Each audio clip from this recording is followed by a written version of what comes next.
ভাষটা যে ইয়ে থেকে আম, যে আসসালামু আলাইকুম রহমতুল্লাহি ওয়া বারাকাতুহ। আলহামদুলিল্লাহি রাব্বিল আলামিন والصلاة والسلام على نبينا محمد وعلى آله وأصحابه أجمعين أما بعد সবাইকে আহলান ও সাহলান জানাচ্ছি আমাদের আজকের এই প্রশ্নোত্তর পর্বে। আল্লাহ সুবহানাহু ওয়া তাআলা শুকরিয়া আদায় করছি, যিনি আমাদেরকে ঈমান এবং ইসলামের মতো মহামূল্যবান সম্পদ দান করলেন, যার মাধ্যমে আমরা দুনিয়ায় শান্তিপূর্ণ সুশৃঙ্খল ঈমানে ভরপুর এলেম এলেমে সমৃদ্ধ একটা সুন্দর জীবন যাপন করতে পারবো, এবং আখিরাতে এই এলেমের অনুসরণ করার কারণে এবং ঈমান এবং ইখলাসের কারণে আমরা আশা করছি আল্লাহর কাছে আমরা নাজাত পাবো ইনশাআল্লাহ। আমাদের জীবনটা চ্যালেঞ্জপূর্ণ দুনিয়ায়, কারণ এটা একটা পরীক্ষার স্থল। ফলে কোনো কিছুই একদম সুন্দর সাবলীল নয়, খুবই কণ্টকাকীর্ণ পথ। জীবনের পথে নানা চ্যালেঞ্জ, আমরা যেমনটা চাই হয়তো অনেক সময় তেমনটা হয় না, যেটা করতে চাই সেটা পুরা সেভাবে করা যায় না, এবং আমরা আমাদের ঈমান আমল নিয়েও আমরা অনেক ট্রায়ালের মুখোমুখি হই, অনেক পরীক্ষার মুখোমুখি হই। আমরা আল্লাহর কাছে সবসময় আহ এই জন্য ধর্ণা দেওয়া উচিত, আল্লাহর কাছে তৌফিক চাওয়া উচিত, এই সকল ট্রায়াল যেন আমরা সুন্দর মতো আহ, আহ, উম, উত্তীর্ণ হতে পারি এই সকল ট্রায়ালের মধ্যে, এবং পরীক্ষা এবং ফিতনার মধ্যে পড়ে যেন আমরা পথ হারা না হই, এবং আমরা ভুল পথে না চলি। পৃথিবীতে আসলে যতই দিন যাচ্ছে আমরা দেখছি ফিতনা ফাসাদ বেড়ে যাচ্ছে। আধুনিক আবিষ্কার আমাদেরকে আরো জটিলতার মধ্যে ফেলে দিচ্ছে। আমরা যে মোবাইল ফোন ভাবতাম যে এটা অনেক উন্নত একটা ডিভাইস, কিন্তু সেটি আজকে আমাদের প্রবলেমের কারণ হয়ে গেছে। আমাদের অনেকেই এর মধ্যে আসক্ত, এবং এখানে ইন্টারনেট, টিভি থেকে আরম্ভ করে সমস্ত সোশ্যাল নেটওয়ার্ক থাকার কারণে আমরা দেখতে পাচ্ছি যে আমাদের চ্যালেঞ্জ বেড়ে গেছে। পারিবারিক জীবনে অশান্তি, আমাদের আরো নানা ক্ষেত্রে নানা ধরনের অধঃপতন দেখা দিয়েছে, চারিত্রিক অধঃপতন, প্রশাসনিক অসততা, ব্যবসা বাণিজ্যের ক্ষেত্রে ভেজাল, নানা রকম চ্যালেঞ্জ আমাদের চলে এসেছে। এক্ষেত্রে আমাদের জন্য যেটা করণীয়, পৃথিবীর আর সব যেরকমই থাকুক বা যাই করুক না কেন, আমাদের উচিত হবে আল্লাহর দিকে ফিরে আসা, তওবা করা, ইস্তেগফার করা, এবং সত্যের আলোকে আলোকিত হওয়া। আমরা যেন আবার কোরআন সুন্নাহর আলোকে চলতে পারি, দুনিয়ার জীবনটাকে সুন্দর করতে পারি, শান্তিপূর্ণ জীবন যাপন করতে পারি, দুনিয়া প্রীতির বন্ধনে যেন আবদ্ধ না হই, আখিরাত যেন আমাদের মেইন ফোকাস থাকে, নবী সাল্লাহ সাল্লামের আদর্শ যেন আমাদের মেইন আদর্শ হয়, এবং ইমানি জীবনটাই যেন আমাদের জীবনের প্রধান আবহ হয়। আমরা যদি সে চেষ্টা করতে পারি তাহলে আমি আশা করি যে ইনশাল্লাহ একটা সুন্দর জীবন আমরা পাবো। কোনো জীবনই চ্যালেঞ্জ মুক্ত নয়, এটা আমি বলেছি। ফলে আমাদের এই চ্যালেঞ্জের মধ্যে পড়ে যেন আমরা পথহারা না হই, সেদিকে আমাদের বেশি চেষ্টা করা উচিত। আল্লাহর কাছে দোয়া করি তিনি যেন আমাদেরকে সবসময় হেদায়েতের উপর রাখেন, তার ইমানের মধ্যে রাখেন, এবং ইসলামের পরিপূর্ণ বাস্তবায়নের মধ্যে রাখেন, যেন আমরা আমাদের আবেগ, আমাদের ভুল চিন্তা, আমাদের আহ, আহ, পৃথিবীর এই গোলকধাঁধায় পড়ে আমরা যেন কখনোই পথহারা না হই। আমার মনে হয় আমরা এখন প্রশ্নোত্তর শুরু করতে পারি। যদি আপনাদের প্রশ্ন থাকে আমরা একটা একটা করে শুনবো এবং তারপরে উত্তর দেবো ইনশাল্লাহ। জীবনেরা একজন একজন করে আমি আফসানা বা ইয়ে পরিচালনা করো, একটু কষ্ট করে ইনশাল্লাহ, একজন একজন করে নাম করো ইনশাল্লাহ। জাজাকিল্লাহ খাইরান। ইনশাআল্লাহ। আসসালামু আলাইকুম ওয়া রাহমাতুল্লাহি ওয়া বারাকাতুহু। শাইখ, ওয়ালাইকুম আমি আসসালাম। নামগুলো বলেন। রাখছি। রোমানা আপু, আপনি কোশ্চেন করেন ইনশাল্লাহ। আসসালামু আলাইকুম। ওয়ালাইকুম আসসালাম রহমতুল্লাহ। আহ, আমার প্রশ্ন হচ্ছে যে জাকাতের টাকা নিকট কোনো আত্মীয় ক্যান্সারের চিকিৎসার জন্য কি দেওয়া যাবে? যে কোনো রোগী যখন রোগাক্রান্ত হন, খরচ চালানোর ক্ষমতা যদি তার না থাকে, তাহলে তাকে জাকাতের টাকা থেকেও সাহায্য করা যাবে।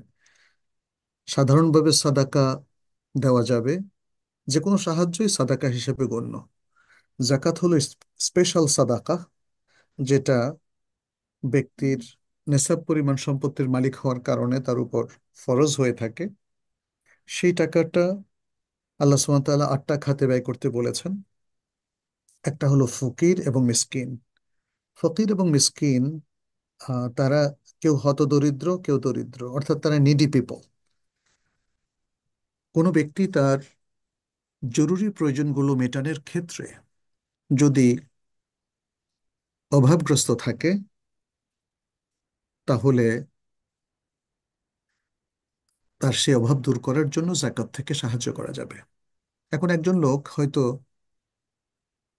তার বাসা বাড়িতে থাকা খাওয়ার ব্যবস্থাটা সে মোটামুটি বেতন থেকে করতে পারে বা তার আয় ইনকাম থেকে করতে পারে, কিন্তু তার বাচ্চাদের পড়াশোনাটার ব্যয় সে নিজের টাকা থেকে করতে পারে না, অথবা চিকিৎসার ব্যয় সে বহন করতে পারে না, বা পারলেও কিছু পারে, বাকিটা পারে না। চিকিৎসাটা মানুষের জরুরি চাহিদার অন্তর্ভুক্ত। শিক্ষাটাও মানুষের জরুরি চাহিদার অন্তর্ভুক্ত। ফলে খাদ্য, বস্ত্র, বাসস্থান, এর পাশাপাশি শিক্ষার জন্য জাকাতের টাকা ব্যয় করা যাবে। মুসলিমদের শিশুদের অথবা ইভেন তরুণদের শিক্ষার জন্য তাকে সাহায্য করা যাবে জাকাত থেকে, যদি সে নিডি হয়, নিজের শিক্ষার খরচ পরিবার বা সে নিজে চালাতে না পারে। ঠিক তেমনি চিকিৎসার ক্ষেত্রেও একই কথা। যদি কেউ 2 লাখ টাকা খরচ হলে 1 লাখ টাকা যদি সে নিজে বেয়ার করতে পারে, বাকি 1 লাখ টাকা জাকাত থেকে দিতে কোনো আপত্তি নেই। জি। জাকাত, জাকাতুল্লাহ খায়। বারাকাল্লাহ। এরপরের কোশ্চেন। জি, এরপরে নাহিদ আপু, আপনি কোশ্চেন করেন ইনশাল্লাহ। আসসালামু আলাইকুম শেখ। ওয়ালাইকুম আসসালাম রহমতুল্লাহ। আপনারা হ্যান্ড জি রেজ করতে পারেন, তাহলে একজনের পর একজন ইনশাল্লাহ ইয়ে করতে পারবেন আর কি। জি বলেন। জি, আমার একটা কোশ্চেন ছিল শেখ, যে আমার পাশে নন মুসলিম আমার একজন খুব ভালো একজন মানুষ আছেন, সে 3টা বাচ্চা নিয়ে মা একা থাকেন। তো আমি কি আমি ঈদের যে কোরবানির ঈদের কোরবানির মাংস কি তাকে দিতে পারবো? এটা কোরবানির যদি একটু গোশত বলতেন। যে কেউ খেতে পারে, মুসলিম নন মুসলিম, এর মধ্যে কোনো সমস্যা নেই। কোরবানি মুসলিমদেরকেও দেওয়া যাবে, নন মুসলিমদেরকেও দেওয়া যাবে, আত্মীয় স্বজনকেও দেওয়া যাবে, আত্মীয় স্বজনের বাইরেও যে কাউকে দেওয়া যাবে। জি। জাযাকুমুল্লাহু খায়রান। নাসিমা খানুম আপু, আপনি কোশ্চেন করেন ইনশাল্লাহ। নাসিমা খাতুন আপু। আপনারা কিছু কোশ্চেন আসসালামু আলাইকুম রহমতুল্লাহ বারাকাতু চ্যাট শেখ। বক্সেও করতে পারেন। জি বলেন। আম, আমার ওয়ালাইকুম কোশ্চেনটা আসসালাম। হচ্ছে যে আকিকা তো 7 দিনে, সপ্তম দিনে আর কি আকিকা দিতে হবে। তো সেক্ষেত্রে ওই মাংসটাও আত্মীয় স্বজন নিজেরা সবাই মিলে খাওয়া যাবে কিনা, বা দেশে কিছুদিন রেখে দেশে পাঠানো যাবে কিনা শেখ, একটু যদি জানান। আকিকা হচ্ছে সপ্তম দিনের দিন একটা গবাদি পশু জবেহ করা, এবং নবী সাল্লাহ সাল্লাম সেজন্য রেকমেন্ড করেছেন ছাগল। ছেলেদের জন্য 2টো, মেয়েদের জন্য একটা। তো সেক্ষেত্রে সপ্তম দিনের দিন যদি আমরা এই আকিকা এর কোরবানিটা সম্পন্ন করি, বাংলাতে সবগুলোকে কোরবানি বলা হয়, কিন্তু সব কোরবানি এক না। ঈদুল আজহার কোরবানি, আকিকা, আকিকার কোরবানি, হজের কোরবানি, এগুলো ভিন্ন ভিন্ন জিনিস। আবার হজের মধ্যে ভুল করে থাকলে, ওয়াজিব তরক করলে দম, ফিদিয়া ইত্যাদি নানা রকম কোরবানি আছে। তো আকিকাকেও আমাদের দেশে আকিকার কোরবানি বলা হয়। আকিকা সপ্তম দিনের দিন করাটা সুন্নাহ। নবী সাল্লাহ সাল্লাম সেটাই রেকমেন্ড করেছেন। এবং আকিকার গোশ সে নিজে মা বাবা, তারপরে প্রতিবেশী, কিংবা এর বাইরেও যে কোনো মানুষ খেতে পারবে। যেটা হাদিসে এসছে সেটা হচ্ছে আকিকাটা সপ্তম দিনের দিন দাবেহ করতে বলা হয়েছে। সেই গোশটা ওই দিনই খেয়ে ফেলতে হবে এমন কোনো বাধ্যবাধকতা হাদিসে আরোপ করা হয়নি। ফলে কেউ যদি সপ্তম দিনের দিন জাবেহ করে সেদিনই সে রান্না করে খায় এবং খাওয়ায়, সেটা যেমন জায়েজ আছে, সেটা কিছু অংশ পরবর্তী দিন খাওয়া অথবা কিছু অংশ আত্মীয় স্বজনকে বন্টন করা, এটাও তেমনি জায়েজ আছে। এই মাজালটা ওয়াসা। এটা এটা মানে কোনো সংকীর্ণ গণ্ডি নয় যে আহ, মানে এটা এভাবেই করতে হবে ওভাবে নয়, বরং এই গোষ্ঠটা সবাই খেতে পারে এবং একাধিক দিন রেখেও খেতে পারে। আলহামদুলিল্লাহ। আলহামদুলিল্লাহ, শায়েখ, আজান দেওয়া কি মানে জন্মের পর পর আজান দেওয়াটা সম্পর্কে যদি একটু জানান, আহ, ইনশাআল্লাহ। আজান দেওয়াটার ব্যাপারে ইমাম ইবনুল কাইয়িম তার তুহফাতুল মাউলুদ গ্রন্থে উল্লেখ করেছেন যে এটা এটা সুন্নাহর মধ্যে অন্তর্ভুক্ত। যদিও কেউ কেউ এই আম, আপনার ব্যাপারে ইখতিলাফ করেছেন। কারো কারো মতে কোনোটাই দরকার নেই, কেউ কেউ বলছেন আজান এবং একামত। তবে এক্ষেত্রে যেটা আমরা তাহকিক করে দেখেছি যে শুধু আজানটাই এখানে মাসনুন হতে পারে, এবং একামতটার যে দলিলটা ওলামায়ে কেরাম অনেকেই বলেছেন অন্য কানে একামতের যেই বিষয়টা এসেছে সেটা দুর্বল হাদিস। অতএব আমরা দুই কানে আজান দিতে পারি। ছেলে বা মেয়ে যে বাচ্চাই হোক, জি, ইনশাআল্লাহ। ছেলে মেয়েদের উভয়ের ক্ষেত্রে। বইটার নাম হচ্ছে তুহফাতুল মাউদুদ বে আহকাম আল মাউলুদ, ইমাম ইবনুল কাইয়িম আজ-জাওজিয়া। সেখানে তিনি এটা উল্লেখ করেছেন এবং দলিল আদিল্লাগুলো তিনি সেখানে পেশ করেছেন। মানে মাউলুদ বলতে নবপ্রসূত বা নতুন জন্ম লাভ করা সন্তানকেই এখানে বোঝানো হয়েছে, শুধু ছেলে নয়, ছেলে মেয়ে উভয়ের ক্ষেত্রে।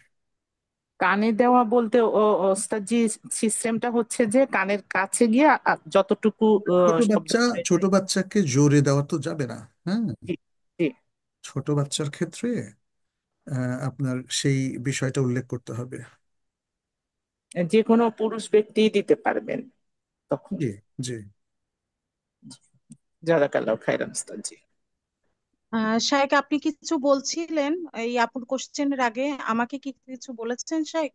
বুঝতে পারিনি হয়তো। না, না, আমি বলেছিলাম যে কেউ কেউ প্রশ্ন আপনার চ্যাট বক্সেও করতে পারে। আচ্ছা, জি জি জি। আমার কাছে একটা প্রশ্ন আসছে চ্যাট বক্সে, ওই যে ফাজাইলে আমল আর ইয়ে থেকে মুনতাখাব হাদিস থেকে 1 ঘন্টা করে মহিলারা তালিম নেয়, তারা বলছে যে তাদের হাজবেন্ডরা ইয়েতে থাকে, মসজিদে থাকে, এখানে ইয়ে করে আর কি, মহিলাদেরকে পাঠায় অন্য জায়গায় তালিমের জন্য। তো এখন এদের এগুলো কি শোনা ঠিক হবে? এদের ইয়ে থেকে এই ব্যাপারে ওনারা আপনাদের নসিহা চাচ্ছেন। উম, কোন ব্যাপারটা আরেকটু বলেন তো। ওই ইয়ে ফাজাইলে আমল এবং মুনতাখাব হাদিস দেখে তারাও ইয়ে করে তালিম দেয় আর কি বাসায় বসে। তারা বলে যে তাদের হাজবেন্ডরাও ওইখানে মসজিদে আছে এবং তাদের মাসোহারা তারা এগুলা মাসোহারা করে যে ওয়াইফদেরকে মহিলাদের কাছে পাঠাবে তালিমে, বিভিন্ন জায়গায় বসবে, আর হাজবেন্ডরা ওই মসজিদে বিভিন্ন জায়গায় করবে। এখন ওই ওই বইগুলি তো বিতর্কিত, এই জন্য ওগুলা দেখে যারা তালিম দেয় ওখান থেকে যে কথাগুলি, ওগুলা কি শোনা জায়েজ হবে? মানে ঠিক হবে? কি কি অবস্থা, মানে ওনারা পরামর্শ চাচ্ছেন ওদের কি করণীয় আহ, এসব ক্ষেত্রে। আমি আমি বলি, ইসলামের মূলনীতি হলো দ্বীনের কথা যারা বয়ান করবেন, বর্ণনা করবেন, তাদেরকে অবশ্যই যে বিষয় বর্ণনা করবেন সে বিষয়ে জ্ঞানী হতে হবে। রিয়াল, অথেন্টিক, বিশুদ্ধ জ্ঞানের অধিকারী হতে হবে। তো সেখান থেকে তারা বর্ণনা করবেন এবং কোরআন হাদিস সহ অনেক বিশুদ্ধ জ্ঞানের বই এখন পাওয়া যায়। ফাজাইলুল আমাল অথবা মকসুদুল মোমিনিন, কিংবা এরকম আরো বেশ কিছু বই পাওয়া যায়, বেহেশতি জেওয়ার সহ। এই বইগুলোতে প্রচুর ভুল রয়েছে এবং এই বইগুলোতে যে সলিউশন দেওয়া হয়েছে তার মধ্যে মানে বিশুদ্ধ হাদিস বিরোধী অনেক বক্তব্য রয়েছে। এই বইগুলোর রাইটার যারা, তারা হয়তো ভালো নিয়তে এটা লিখেছেন, বাট তারা ঠিক মতো তাহকিক করতে পারেন নাই। যেমন অনেকেই, যেমন ধরেন আমাদের মধ্যে সাধারণ মানুষ হজ করে এসে হজের উপর বই লিখে ফেলে, অথচ হজের কত খুঁটিনাটি বিষয় আছে সবকিছু জানে না, লিখতে গিয়ে অনেক ভুল করে ফেলে। তো সেরকমই এই বইগুলোতে বেশ কিছু ভুল ত্রুটি আছে, ফলে আমরা এগুলোকে রেকমেন্ড করছি না। বরং আপনি যদি রিয়াদুস সালেহিন থেকে পড়েন, যেই হাদিসের গ্রন্থটা শেখ আলবানী তাহকিক করেছেন, সেখানে কিছু দাইফ হাদিস আছে। অতএব বিশুদ্ধ হাদিসগুলোর প্রতি আমাদের যেন নজর থাকে। সে বইগুলোতে বিশুদ্ধ হাদিসগুলো ইন্ডিকেট করা আছে। এভাবে আরো বেশ কিছু বই আলহামদুলিল্লাহ সহি, যেমন ফিকহুস সুন্নাহ, তারপরে এরকম আরো অনেক বই আছে যেগুলো আমরা, যেমন আমদাতুল আহকাম, যেগুলো ফিকার আলোকে লেখা হাদিসের বই, সেই বইগুলো থেকে আমাদের পড়া উচিত। আমদাতুল আহকাম, এখানে তো বুখারী মুসলিমের সকল হাদিস 419টা বা 20টা হাদিস এখানে সংকলন করা হয়েছে। তাহলে আমরা বা আল লুলু আল মারজান, এরকম বেশ সুন্দর সুন্দর হাদিসের বইগুলো আছে যেগুলো পরিপূর্ণ শুদ্ধ। কোথাও যদি অশুদ্ধ হাদিস থাকে সেটাও ইন্ডিকেট করে দেওয়া আছে।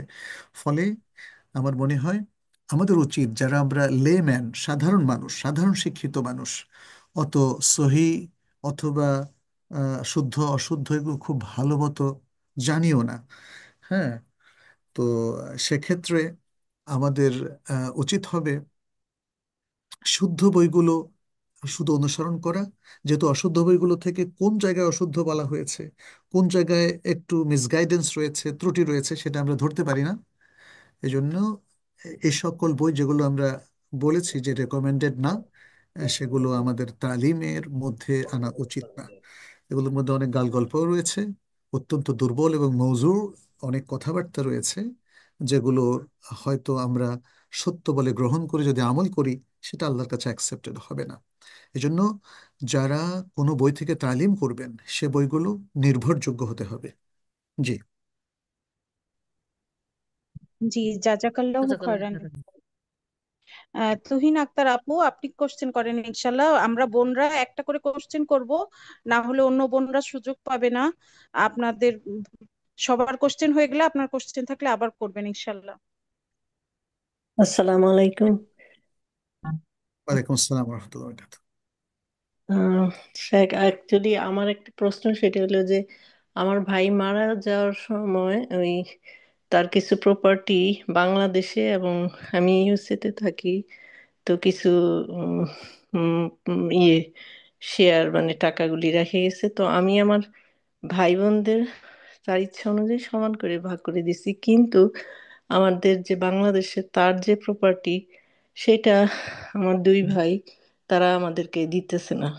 এখন আমার কোশ্চেন হলো যে আমি সবার টাকা দিছি, শুধু তাদের টাকাটা স্টপ রাখছি, কারণ তারা কোনো ডিসিশনে আসতেছে না। তা এখন এই মুহূর্তে এই টাকাটা আমি কি যেহেতু আমরা বঞ্চিত হয়েছি অন্যান্য ভাই বোনরা, তা আমি কি সেটা ওদেরকেই আবার দিব, যারা আমাদেরকে দিচ্ছে না তাদেরকেই আবার দিব? কারণ অন্য ভাই বোনরা বলতেছে যে ওরা আমাদের ভাইয়ের অংশ আটকায় রাখছে, আবার টাকাও দিব।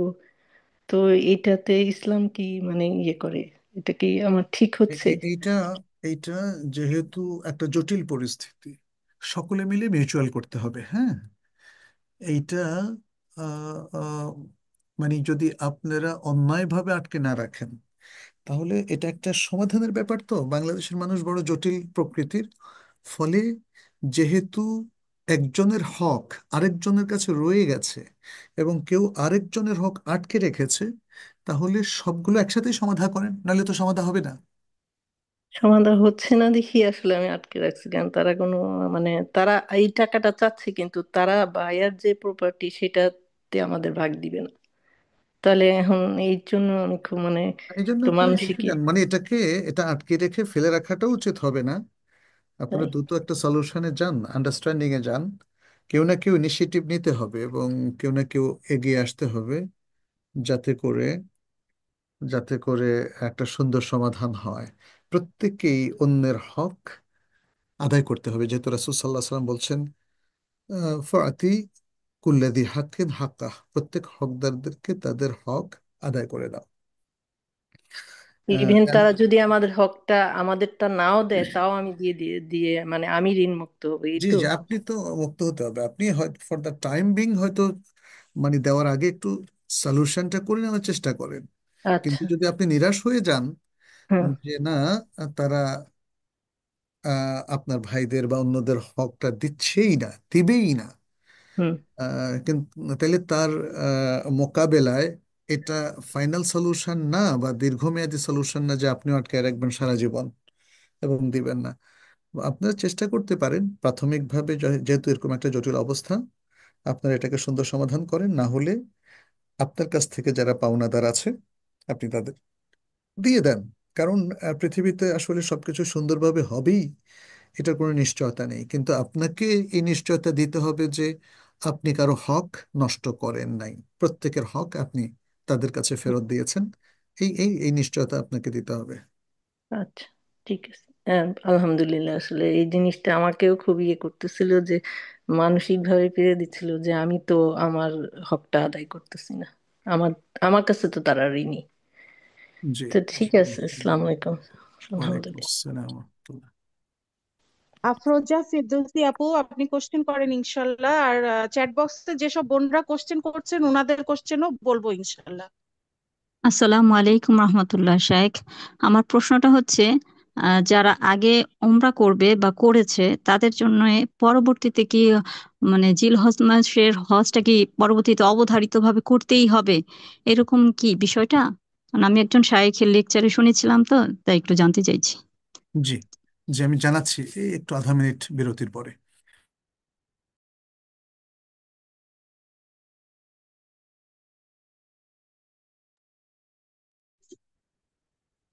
চম্পা আপু, আপনি কোশ্চেন করেন ইনশাল্লাহ। সৈয়দা চম্পা আপু। আসসালামু আলাইকুম রহমতুল্লাহি বারাকাতু। শ্রদ্ধা শায়া। শাইকের মাইকটা একটু বন্ধ আছে। আপু, আচ্ছা, না শাইখ তো কেমন জি জি বললেন যে জি, আছেন? আধা ঘন্টা পরে। আমি বলছি এখন। হ্যাঁ, আমার কথা মনে হয় ওনারা খেয়াল করেন, আমি বলেছি আধা মিনিট পরে আসবো। যাই হোক, কোনো ব্যক্তি যদি ওমরা করে হজের আগে, সেটা জায়েজ আছে তার জন্য। এবং জি। আহ, ওমরা করার উপর পরে তার উপর হজ ফরজ হয়ে যায়, এ কথাটা শুদ্ধ নয় আমাদের মতে। কারণ ওমরা করার জন্য খরচ কম লাগে, বিশেষ করে বাইরের থেকে যারা যাবে ওমরা করার জন্য কম খরচ লাগবে। তো উমরা করার পরে মানে শুধু উমরা করার কারণেই তার উপরে হজ ফরজ হয়ে যায় না, বরং হজের সামর্থ্য থাকতে হবে। হ্যাঁ, মানে আমরা মানে কারো কারো মত শুনেছি, কেউ কেউ বলেছেন, অবশ্য আমি আমাদের বড় বড় শায়েখদের এরকম মত শুনি নাই। আমি সৌদি আরবের বড় শায়েখদের মতামতগুলো বিশ্লেষণ করতেছিলাম, দেখতেছিলাম, শুনতেছিলাম কিংবা পড়তেছিলাম। দেখলাম যে তাদের মধ্যে একজনের কথাও শুনি নাই যে ওমরা করলেই তার উপর হজ ফরজ হয়ে যাবে। তা না হলে সে ওমরা করবে না, বরং হজের জন্য ট্রাই করবে। তো এখন আসলে কেউ তো জানে না যে আদৌ সে হজ করার জন্য সামর্থ্য লাভ করবে কিনা, ভবিষ্যতে এত টাকা জমাতে পারবে কিনা। তার যদি উমরা করার সামর্থ্য থাকে করবে, এবং তারপরে যদি তার হজের সামর্থ্য হয় তখনই ফরজ হবে, তা না হলে ফরজ হবে না। জি। জি, সম্মানিত শেখ, জাজাকাল্লাহ খাইরান। সরি শাইক। চম্পা আপু, আপনি কোশ্চেন করেন আসসালামু ইনশাল্লাহ। আলাইকুম রহমতুল্লাহ। জি জি আপু, আসসালামু আলাইকুম রহমতুল্লাহি বারাকাতু। শ্রদ্ধা শায়া, আমার দুটো প্রশ্ন। এই যে আপনি বললেন একটু আগে, আমরাও জানি যে 7 দিনের ভিতরে, 7 দিনের মধ্যে আমরা আকিকা করতে হয়। এমতো অবস্থায় যদি 4-5 দিন চলে যায়, যেমন 10-11 দিন হয়ে যায়, এমতো অবস্থায় কি হবে আকিকা? যে আপা, আপনি আরেকটু একটু প্রশ্নটা করেন আমি। জি, না হ্যাঁ। আপনি এই যে একটু আগে বললেন আকিকা সম্বন্ধে আর কি, যে জি। 7 দিনের ভিতরে সুন্নাহ, এমতো অবস্থায় যদি 4-5 দিন আর কি একটু হয়ে যায়, যেমন 10-11 দিন হয়ে যায়, এমতো অবস্থায় কি আকিকা হবে? হাকিকা 7 দিনের দিন দেওয়াটা সুন্নাহ। জি। আরেকটা হাদিসে আছে, নবী সাল্লাল্লাহু আলাইহি ওয়াসাল্লাম বলেছেন, কুল্লু গোলামিন মুরতাহিনুন বিআকিকাতিহি, প্রত্যেক গোলাম বা সন্তান সে তার আকিকা দ্বারা নিয়ন্ত্রিত, অর্থাৎ আকিকার কাছে আবদ্ধ, আকিকা তাকে দিতে হবে। এতে বোঝা যাচ্ছে যে 7 দিনের দেওয়াটা সুন্নাহ, কিন্তু মিস হলে এরপরে যখন পারে তখন দিয়ে দিবে। জি তো ইনশাল্লাহ। সেক্ষেত্রে আমাদের সালাফদের মধ্যে কেউ কেউ 14তম দিনের দিন দিয়েছেন, এটা জি সাহাবাদের মধ্যে কেউ কেউ, পরবর্তীতে কেউ কেউ আবার 21তম দিনও দিয়েছেন, বাট এটা নবী সাল্লাহ সাল্লাম থেকে সাব্যস্ত জি নেই। আল্লাহ। 14তম বা 21তম এটা নবী সাল্লাহ সাল্লাম থেকে জি সাব্যস্ত নেই, নবী সাল্লাহ যেহেতু সাল্লাম আমরা থেকে বাইরে থাকি, অর্ডার দেওয়া হয়েছে, আস্তে আস্তে 3 দিন লেগে গিয়েছে আর কি। আর ও কোনো আস্তে আস্তে সমস্যা নেই আপা, 11। কোনো জি সমস্যা নেই। জি। আর জাজাকাল্লাহ খায়রান। আর যে আমরা বড় উন্না স্কার্ফ পরি আর কি, বাড়তি কাপড় যে থাকে, আমি নেকাব করি আলহামদুলিল্লাহ, আল্লাহ যেন রাখেন। তো মতো অবস্থায় কি বাড়তি কাপড় দিয়ে তাড়াহুড়োর মধ্যে যদি বাইরে চলে যায়, তো বাড়তি যে কাপড় আছে আমি যদি মুখের মধ্যে এনে একটু ডাকনা দিয়ে দেই, এর মতো অবস্থায় কি আমার নেকাব পালন হয়ে যাবে? নেকাব করা হয়ে পর্দাটা যাবে, আর কি, মানে মুখটা ঢাকা থাকলেই আপনার নেকাবের হুকুমটা সাব্যস্ত কাজটা হবে। হয়ে যাবে জি জি ইনশাআল্লাহ। জি। জি জাজাকাল্লাহ খায়ের। আসসালামু আলাইকুম ওয়া রাহমাতুল্লাহি ওয়া বারাকাতুহু। ওয়ালাইকুম আসসালাম। রওশন আর আপু, আপনি কোশ্চেন করেন ইনশাল্লাহ।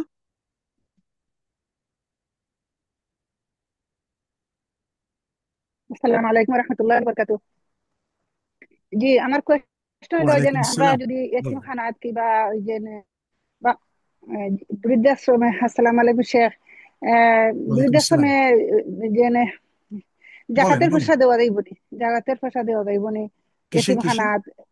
কিসে? এতিমখানাত এই জাকাতের পয়সা, জাকাতের মানে জাকাতের পয়সা আর কি। জি, ইয়েতিমখানায় ইয়েতিমদের দেখাশোনার তার জন্য বাদে অথবা জি তাদের খোরপোশের জন্য আপনি জি জাকাতের টাকা দিতে পারেন। মানে আচ্ছা জি। ইয়াতিমদেরকে প্যাট্রোনাইজ করার জন্য, ইয়াতিমদের পৃষ্ঠপোষকতার জন্য, তাদের পোশাক, তাদের খাবার দাবার, তাদের পড়ালেখার খরচ, এগুলোর জন্য আপনি জাকাতের টাকা ব্যয় করতে পারেন। আর আরেকটা এইটা দেওয়া যাইতো না, যে ধরেন এই একটা এতিমখানা হইতেছে, এ, এটার জন্য যে পানির কল লাগে কিংবা বেডরুম বাথরুম এগুলা লাগলে এগুলা দেওয়া যাইব নি?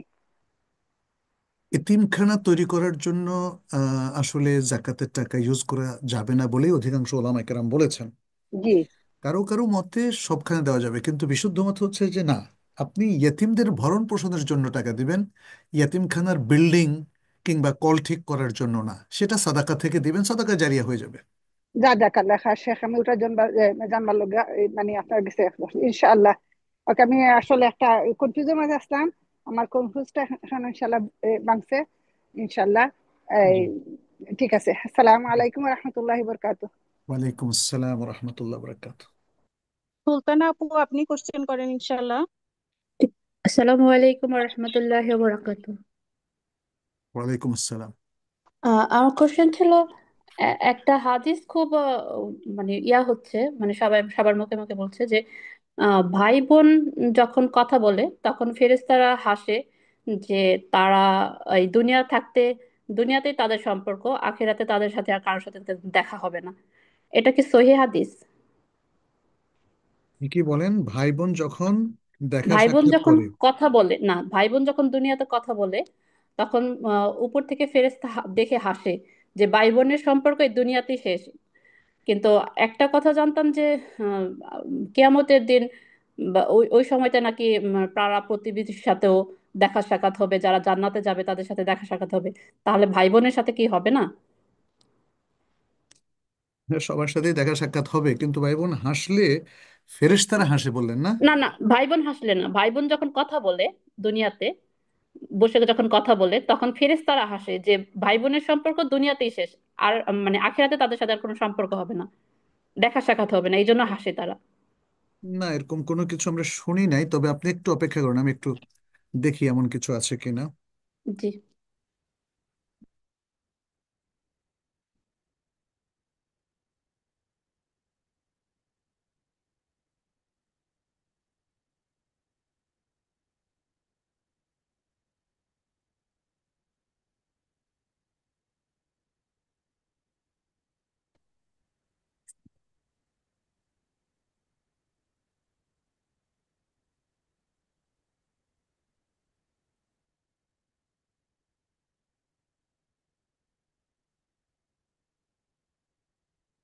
না, এমন কোনো কিছু পাচ্ছি না আমি, যে ভাই বোন দেখার কথা বললে ফেরেশতারা হাসে যে এটা দুনিয়ায় শেষ, এমন কোনো কিছু আমি পাচ্ছি না এখানে।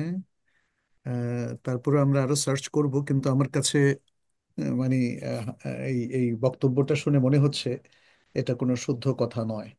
এরপর আমরা আরো তাহকিক করব, জানাবো ইনশাল্লাহ। জি, জাজাকাল্লাহ খাইরান। মানে এই হাদিসটা না ফেসবুকে খুব মানে ট্রোল হচ্ছে, আর সবাই সবাইকে সেন্ড করছে যে ভাই বোনের সম্পর্ক দুনিয়াতে শেষ। সেখানে সেখানে কি লিখছে, মানে কোথায় এই হাদিসটা কোথায় বর্ণনা করা হয়েছে? আমার কাছে একটা স্ক্রিনশট আছে, আমি চ্যাট বক্সে দিয়ে দিচ্ছি। এই আচ্ছা। ফেসবুকে খুব আমার চলছে আর কি হাদিসটা। আচ্ছা। জি। জি, আপনি চ্যাট বক্সে দিয়ে দেন, আমরা দেখবো। ফারহানা আপু, আপনি কোশ্চেন করেন ইনশাল্লাহ।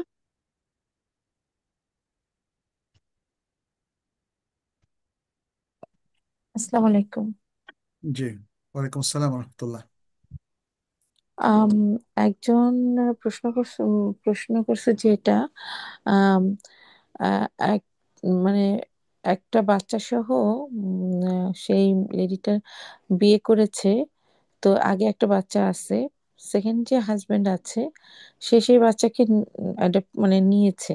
এর পরবর্তীতে তার আরো বাচ্চা হয়েছে। তো এই ক্ষেত্রে প্রথম যে বাচ্চাটি আছে ওইটা আম, তো অন্য মানে অন্য উম, ওর বাবা অন্য। তো সেই ক্ষেত্রে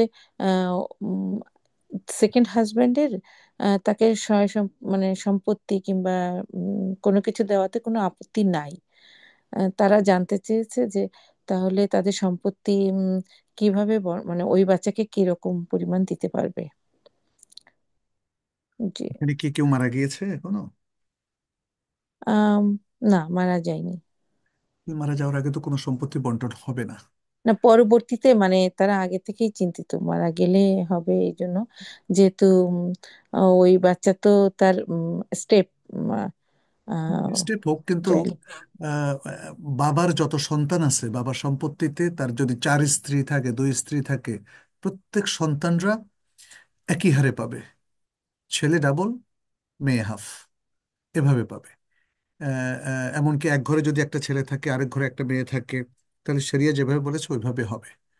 আর আম, আপনার যদি মা যেমন এক হয়, এক মায়ের তো অনেক সময় প্রথম স্বামী মারা গেছে, পরে আবার বিয়ে হয়। হুম তাহলে হুম। বাবা যদি দুইজন হয়, তাহলে যে জি। কোনো একজন বাবা মারা যাওয়ার পরে সব সন্তান পাবে না, কারণ মায়ের আগের ঘরের সন্তানেরা তার সেকেন্ড স্বামীর সম্পত্তি পাবে না। হ্যাঁ, আচ্ছা আচ্ছা। ঠিক একই অবস্থা মহিলাদের ক্ষেত্রে। মহিলার যদি একাধিক সন্তান থাকে, দুই তিন স্বামী, মানে একজন মারা যাওয়ার পর আরেকজনের সাথে তার বিয়ে হয়েছে, তাহলে তিন ঘরে তার তিন সন্তান বা ছয় সন্তান থাকলো, তাহলে তার মৃত্যুর পরে তার সকল সন্তানরা মায়ের সম্পত্তি থেকে সমান হারে পাবে, যেভাবে শরিয়া নির্ধারণ করেছে। সেক্ষেত্রে ওই যে যেটা আমি বলেছি, মানে এক এক মা তার পেটের সব সন্তানের সে মুয়াররিস। হুম হুম। এক মায়ের পেটের সব সন্তানরা তার থেকে পাবে, স্বামী যদি ভিন্নও হয় কোনো কারণে। আবার ঠিক তেমনি এক স্বামীর যত সন্তান আছে বিভিন্ন ঘরের, হ্যাঁ, তারা সবাই পাবে। তার যদি তিন স্ত্রী থাকে, তিন স্ত্রীর সন্তান। কিন্তু যদি এমনটা হয় এই স্বামীর সাথে বিয়ের আগে তার অন্য কোনো স্বামী ছিল, সেখান থেকে জি তালাক প্রাপ্ত হয়েছে, জি। তাহলে জি। কিন্তু অন্য স্বামীর সন্তান এই স্বামীর থেকে পাবে না। বুঝতে পেরেছেন আশা করি। আর যদি এই স্বামীর ঘরে থাকাকালীন তার সম্পত্তি আহ, আহ, অধিকাংশ সম্পত্তি স্ত্রীর নামেই, সেকেন্ড স্বামী তার স্ত্রীর নামেই মানে করেছেন উনি। হুম। যদি তাহলে মা হিসেবে মানে ওর ওর ওর সম্পত্তি আছে, মায়ের সম্পত্তি আছে, মানে স্বামী কর্তৃক দিয়েছে, স্বামী দিয়েছে, কিন্তু তার সম্পত্তি আপনার সেই এই কেসটা মহিলা। আপনার এই কেসটা ওয়ান টু ওয়ান করে নিন। কারণ হলো, প্রথম কথা হচ্ছে যে আপনি যেভাবে বন্টন করতে বলেছেন এটা শরিয়া সম্মত না। জীবদ্দশায় উনি বন্টন করে যাবেন বা উইল করে যাবেন, এটা ঠিক না। তারপরে দ্বিতীয়ত হচ্ছে স্বামী তার দ্বিতীয় স্ত্রীর নামে কিনে ফেলেছে সব। এখন এটা এখন স্বামীর সম্পত্তি থাকলো কিনা এটা একটা সন্দেহের ব্যাপার। ফলে ওটা একটু পরখ করতে হবে, দেখতে হবে, যাচাই বাছাই করতে হবে আসলে জি স্বামী কি জন্য কিনেছে। স্বামী তার নিজের নামে না কিনে স্ত্রীর নামে কেন কিনলো? এটা কি কোনো ট্যাক্স ট্যাক্সের ভয়ে, যে নিজেরই সম্পত্তি বাট স্ত্রীর নামে কিনলো, নিজেরই রয়ে গেছে নাকি স্ত্রীকে দিয়ে দিয়েছে, ইত্যাদি নানা বিষয় আছে বুঝছেন। আচ্ছা এগুলো আপনার এইভাবে প্রশ্ন উত্তর সেশনে শেষ হবে না। আমি আপনাদেরকে বলবো, যারা বোনেরা প্রশ্ন করছেন তারা সাকসেশনের জন্য আপনারা আলাদা একটা সেশন নেবেন। জি এবং জি আমাদের তাইবা একাডেমি থেকে তো অনেক সেশন আমরা করে থাকি। যেমন আপনার যদি জটিল কোনো সাকসেশনের বিষয় থাকে, পরিবারের সবাই মিলেও আপনারা বসতে পারেন, স্বামী স্ত্রী মিলে বসতে পারেন, অথবা যারা সংশ্লিষ্ট ব্যক্তি আছেন দুজন তিনজন তারাও বসতে পারেন। ঠিক তেমনি তালাকের মাসালাটাও আপনারা এক কথায় জানার চেষ্টা করবেন না। এটা হচ্ছে তিন তালাক একসাথে দিলে কি তিন তালাক হবে না এক তালাক, কিন্তু আপনার ইস্যুটা কি, আপনার ইস্যুটা আদ্যোপান্ত শুনতে হবে এবং আপনাকে লিখিতভাবে দিতে হবে। ফলে এটার কারণ হলো আমরা আপনার ইস্যুতে শরিয়ার কি বিধান ওটা জানতে চাই, ওটাকে এক্সপ্লোর করতে হবে, ওটাকে ইস্তেমবাদ করতে হবে, ইজতেহাদ করে ইস্তেমবাদ করতে হবে। ফলে মানে যদি আপনি শর্টকাট উত্তর চান, আপনার ক্ষেত্রে শর্টকাট প্রযোজ্য নাও হতে পারে। এখন আপনি বুঝতেই পারছেন যে আপনি যে প্রশ্নটা করেছেন এটা খুবই জটিল, এবং এটা যদি জি বাস্তবধর্মী হয়ে থাকে তাহলে আপনাদের উচিত হচ্ছে কোনো একজন শরিয়া এক্সপার্টের সাথে বসা, যিনি সাকসেশন ল সম্পর্কে খুব ভালো জানেন, এবং তিনি আপনাদের খুঁটিনাটি সবকিছু শুনে ভালো করে উত্তর দেবেন। এবং সেই জন্য হয়তো তার আধা ঘন্টা থেকে এক ঘন্টা লাগতে পারে। আমি আপনাদেরকে এটাও পরামর্শ দেব যে আপনি ফিজিক্যালি, আপনি দেশে থাকেন দেশের বাইরে থাকেন, সেখানকার ইসলামিক সেন্টারে গিয়ে এগুলো হল করবেন, এগুলো সমাধান করবেন। এগুলো সংক্ষিপ্ত প্রশ্নোত্তরে নিয়ে আপনি আসলে কোনো সলিউশনে যেতে পারবেন না, কারণ আরো অনেকগুলো দিক এখানে অস্পষ্ট আছে, উজ্জ্বল থাকছে, গোপন থাকছে। ফলে আপনার ক্ষেত্রে বা যে কেসটা আপনি এখানে সমাধান চাচ্ছেন সেই কেসের ক্ষেত্রে রিয়েল সমাধানটা কি, তার জন্য যতগুলো ইনফরমেশন দরকার ততটা সময় তো আজকের প্রশ্ন উত্তর সেশনে আমাদের নাই। আমরা চাইবো যে খুব সহজ জীবন ঘনিষ্ঠ প্রশ্নগুলো আপনারা করবেন, যাতে আমরা ছোটখাটো উত্তরের মাধ্যমেই বা সংক্ষিপ্ত উত্তরের মাধ্যমে শেষ করতে পারি। জটিল জিনিসগুলো আপনারা ওয়ান টু ওয়ান সেশনে আপনারা কারোর সাথে কাউন্সিলিং করবেন ইনশাআল্লাহ। ইনশাআল্লাহ, জাযাকাল্লাহ খাইর। শাইখ, একটা বোন জানতে চেয়েছেন চ্যাট বক্সে সাফা মারোয়ার দোয়া এবং মোনাজাত সম্পর্কে একটু জানতে চেয়েছেন। সাফা মারওয়ায় জি, দোয়া এবং মোনাজাত। সাফা। সাফা জি। মারওয়ায় যাওয়ার জন্য মানে যখন তওয়াফের পরে সাড়ি তো হচ্ছে উমরার জন্য হবে অথবা হজের জন্য হবে, নফল কোনো সাড়ি নাই। হুম, তাহলে আপনি উমরার তওয়াফ করার পরে সাড়ি করবেন, অথবা হজের তওয়াফ করার পরে আপনি সাড়ি করবেন। তো তওয়াফের পরে 2 রাকাত পড়ে আপনি যখন সাফার দিকে যাবেন তখন বলবেন ইন্না সাফা ওয়াল মারওয়াতা মিন শাআইরিল্লাহ। এতটুকু বলে আপনি সাফা পাহাড়ে উঠবেন। রাসূল সাল্লাল্লাহু আলাইহি ওয়াসাল্লাম বলেছিলেন, আমি সেটা দিয়ে শুরু করছি যেটা দিয়ে আল্লাহ শুরু করলেন। আল্লাহ শুরু করলেন সাফা দিয়ে, তিনিও সাফা দিয়ে শুরু করলেন। এই কথাটা উল্লেখ করাটা জরুরি না, আয়াতের এই অংশটা পড়লে যথেষ্ট। এরপর কেবলামুখী হয়ে আপনি 3 বার আল্লাহু আকবার বলবেন, তারপরে বলবেন লা ইলাহা ইল্লাল্লাহু ওয়াহদাহু লা শারীকা লাহু লাহুল মুলকু ওয়া লাহুল হামদ ওয়া হুয়া আলা কুল্লি শাইইন কাদির। লা ইলাহা ইল্লাল্লাহু ওয়াহদাহু আনজাযা ওয়া'দাহু ওয়া নাসারা 'আবদাহু ওয়া হাযামাল আহজাবা ওয়াহদাহু। তাহলে 3 বার আল্লাহু আকবার, একবার লা ইলাহা ইল্লাল্লাহু ওয়াহদাহু লা শারীকা লাহ, আরেকবার এটা। এটাকে আরো 2 বার পারলে রিপিট করবেন যদি সময় থাকে, এটা সুন্নাহ। এরপরে আপনি কেবলামুখী হয়ে একটু লম্বা দোয়া করতে পারেন। আপনি দোয়ার সময় যদি হাত তুলতে চান তাও জায়েজ আছে। এটাকে আমাদের দেশে মোনাজাত বলে, কিন্তু আসলে এটা মোনাজাত না, এটা দোয়া। দোয়া হাত তুলে দোয়া করতে পারেন। দোয়ার জন্য হাত তোলাটা শর্ত নয়, উত্তম। আপনি নিজের চাহিদা, দিন দুনিয়ার চাহিদা আল্লাহর কাছে চাইলেন, যেটা আল্লাহর কাছে সাধারণত মানুষ চায়, সেরকম দোয়া করলেন।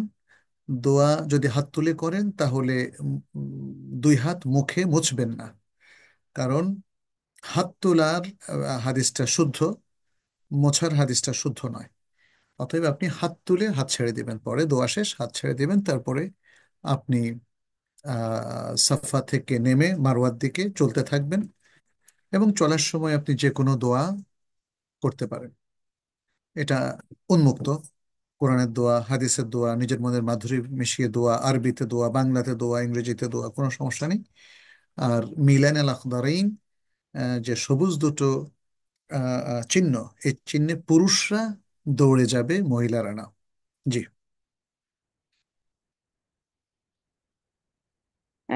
শাইখ, আর একটা বোন জানতে চেয়েছেন চ্যাট বক্সে যে মক্কা, জেদ্দা থেকে মক্কায় যাওয়ার সময় গাড়ির ভিতরে প্রচন্ড ঠান্ডার মধ্যে উনি হচ্ছে মুখে নেকাব টাইট করে বেঁধে ফেলেছিলেন।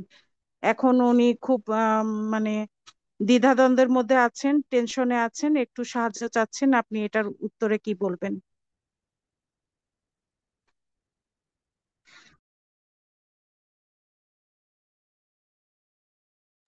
নেকাব না?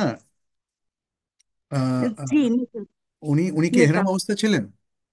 জি, এহরাম অবস্থায় ছিলেন। নেকাবটার কি হলো সেটা আরেকবার বলেন তো। মানে নেকাবটা একটু টাইট করে বেঁধে ফেলেছেন মুখে। সাধারণত আমরা তাফ করার সময় জানি যে নেকাবটা এহরাম অবস্থায় থাকলে একটু হালকা করে রাখবো, বা একটা কাপড় ওড়না সামনে আগিয়ে দিব, বেশি ঝুলিয়ে দিব, এরকম। তো উনি নেকাবটা বেঁধে ফেলেছিলেন কারণ ওনার অনেক ঠান্ডা লাগছিল এসির বাতাসে, গাড়ির এসির বাতাসে। নেকাব আপনার নেকাব তো এহরাম অবস্থায় নিষিদ্ধ, এটা তো জানেন না? জি, জি। তাহলে নেকাব তিনি কেন পড়লেন? এটা নিয়ম হচ্ছে, উনি উপর থেকে একটা কাপড় ছেড়ে দিবেন, সেটা মুখে লাগুক অথবা না লাগুক কোনো অসুবিধা নেই। অনেকে ক্যাপ ব্যবহার করে, কিন্তু ক্যাপ ব্যবহারটা আসলে জরুরি নয়, বা ক্যাপ ব্যবহারটা এখানে সঙ্গতও নয়। আহ, ক্যাপ ব্যবহার করলে অনেক দূর পর্যন্ত কাপড়টা সরে যায় এবং তখন মুখ দেখা যায়। তো ফলে আপনি উপর থেকে চাদর ছেড়ে দিলেই যথেষ্ট, অথবা ওড়না দিয়েও মুখ ঢাকতে পারেন। নেকাবটা শক্ত করে বাঁধা অথবা নেকাবটা পরা, এটা জায়েজ নেই এহরাম অবস্থায় মহিলাদের জন্য, যেহেতু নবী সাল্লাল্লাহু আলাইহি ওয়াসাল্লাম বলেছেন ওয়ালা তানতাকিবুল মারআতু ওয়ালা তালবিস আল কফাজাইন, মহিলারা নেকাব পরবে না এবং তারা হাত মোজাও পরবে না। আর যদি শাইখ, উনি পরে ভুল করে আর যদি উনি পরে ভুল করে বলেছেন পরে তাহলে তাদের দম ওয়াজিব হবে না। তারা আহ, আপনার জাস্ট তওবা করে নিলে হবে। জাজাকাল্লাহু খায়রান শাইখ। আলহামদুলিল্লাহ। মারিয়াম আপু, আপনি কোশ্চেন করেন ইনশাল্লাহ। আসসালামু আলাইকুম রহমতুল্লাহ। ওয়ালাইকুম জি আসসালাম। উস্তাদ। উস্তাদ, খাবার সময় আমরা বিসমিল্লাহ বলতে ভুলে গেলে তখন আমরা হচ্ছে খাবারের মধ্যে স্মরণ হলে বিসমিল্লাহি আউয়ালাহু ওয়া আখিরাহ বলি। এখন সেই ক্ষেত্রে যদি আমরা অজুর সময়ও বা অন্য কোনো ভালো কাজের সময় বিসমিল্লাহ ভুলে যাই, সেই ক্ষেত্রে কি এর কোনো নিয়ম আছে কিনা? না, এটা খাওয়ার সময় বলা হয়েছে, হ্যাঁ। সব সময় বিসমিল্লাহ পড়তে গেলেই এটা আউয়ালা ও আখিরাহু হবে না। যেমন আপনি সূরার শুরুতে বিসমিল্লাহির রহমানির রহিম পড়ার কথা, মাঝখান দিয়ে যদি হঠাৎ মনে হয় পড়লেন না, এটা এটা শুধুমাত্র খাবারের ক্ষেত্রে, খাবারের। হ্যাঁ। জি, আর একটা ছোট প্রশ্ন যে মৃত ব্যক্তিকে যখন আমি আপনার একটা লেকচার থেকে আমি অনেক উপকৃত হয়েছি আলহামদুলিল্লাহ। আল্লাহ আপনাকে দুনিয়াতে এবং আখেরাতে কল্যাণ দান করুন। মৃত হুম। ব্যক্তির গোসলের সময় আমরা যখন ওই অজু করাই, সেই জি। ক্ষেত্রে কি মানে অজুর যে ফরজ বিষয়টা, যেরকম মুখ ধোয়া, তারপরে মুখমণ্ডল, হাতের কনুই পর্যন্ত, মাথা মাসা আর পা, এই চারটা কি আমরা মানে নিয়ম ফলো করবো নাকি সুন্নাহ সহই করবো? অজুর সুন্নাহ হ্যাঁ, যেটা। অজু করানোর ক্ষেত্রে যতটুকু সুন্নাহ পালন করা যায়, মৃত ব্যক্তিকে হয়তো একদম জীবিতদের মতো পুরোটা করাটা কঠিন হতে পারে কখনো কখনো, কিন্তু যতটুকু পারা যায় সেটা করবেন, যতটুকু জি। পারা যায়। আর সুরমা লাগানোর ক্ষেত্রে আমার এলাকায় মানে অনেক ইয়া করে, তো এটা তো আসলে মানে তো কোনো ইয়া বিষয় না, না, না। চোখে সুরমা দেওয়াটা, জি, জি, জি। এটা না দিলে উত্তম নাকি উস্তাদ? আপনি আমার ইয়েটা পড়েছেন, ওই যে পুরো হুকুম তো আমরা বর্ণনা করেছি, ওই যে এটা লাশ ধোয়ার ক্ষেত্রে। আমি লেকচার থেকে আমি অনেক উপকৃত হয়েছি, কিন্তু আমি আপনার কোনো বই পাই নাই আর কি। না না, মানে ওখানে আমরা এই সবকিছু উল্লেখ করেছি, যেটা যেটা সুন্নাহ, এর বাইরে অতিরিক্ত কোনো কাজ করবেন না, হ্যাঁ। জি, জি। এর বাইরে দাদা, অতিরিক্ত কোনো কাজ করবেন না, সুন্নাহ যতটুকু এসছে, জি, যেই জায়গায় যেটা প্রযোজ্য, হ্যাঁ, সেই জায়গায় সেটা করবেন। জি ওস্তাদ। যেমন একটু আগে আমি যেটা বললাম, যেমন ওই যে খাওয়ার সময় বিসমিল্লাহে আউয়ালাহু ওয়া আখিরাহু যদি কেউ শুরুতে বলতে ভুলে যায়, তো সেটা আবার সব জায়গায় কি আপনি করবেন কি না। এখানে তো নবী সাল্লাহ সাল্লাম খাওয়ার ক্ষেত্রে বলেছেন, যেমন আবু দাউদ কিংবা অন্যান্য হাদিসে এসেছে, ইযা আকালা আহাদুকুম ফালিয়াদকুর ইসমাল্লাহি তাআলা, যখন তোমাদের কেউ খায়, তখন সেজন্য আল্লাহর নামটা স্মরণ করে। ফাইন নাসিয়া আন ইয়াদকুর ইসমাল্লাহি তাআলা ফি আউয়ালিহি, যদি সে শুরুতে আল্লাহর নাম স্মরণ করতে ভুলে যায়, ফালিয়াকুল বিসমিল্লাহি আউয়ালাহু ওয়া আখিরাহু। তাহলে এটা খাওয়ার ক্ষেত্রে, তাই না? জি, খাওয়ার সাথে নির্দিষ্ট এখন এটা। বাকি সব ক্ষেত্রে আপনি এটাকে আহ, আম, এটাকে কি মানে ইমপ্লিমেন্ট করবেন? উত্তর হচ্ছে যে না। সুন্নাহ যে কাজের জন্য এটাকে রেকমেন্ড করেছে, আপনি সে কাজের মধ্যে এটাকে সীমাবদ্ধ রাখবেন। বুঝতে পারছেন? জি। জি, জাজাকাল্লাহ, জাজাকাল্লাহ খাইর। জারমিন আক্তার আপু, আপনি কোশ্চেন করেন ইনশাল্লাহ।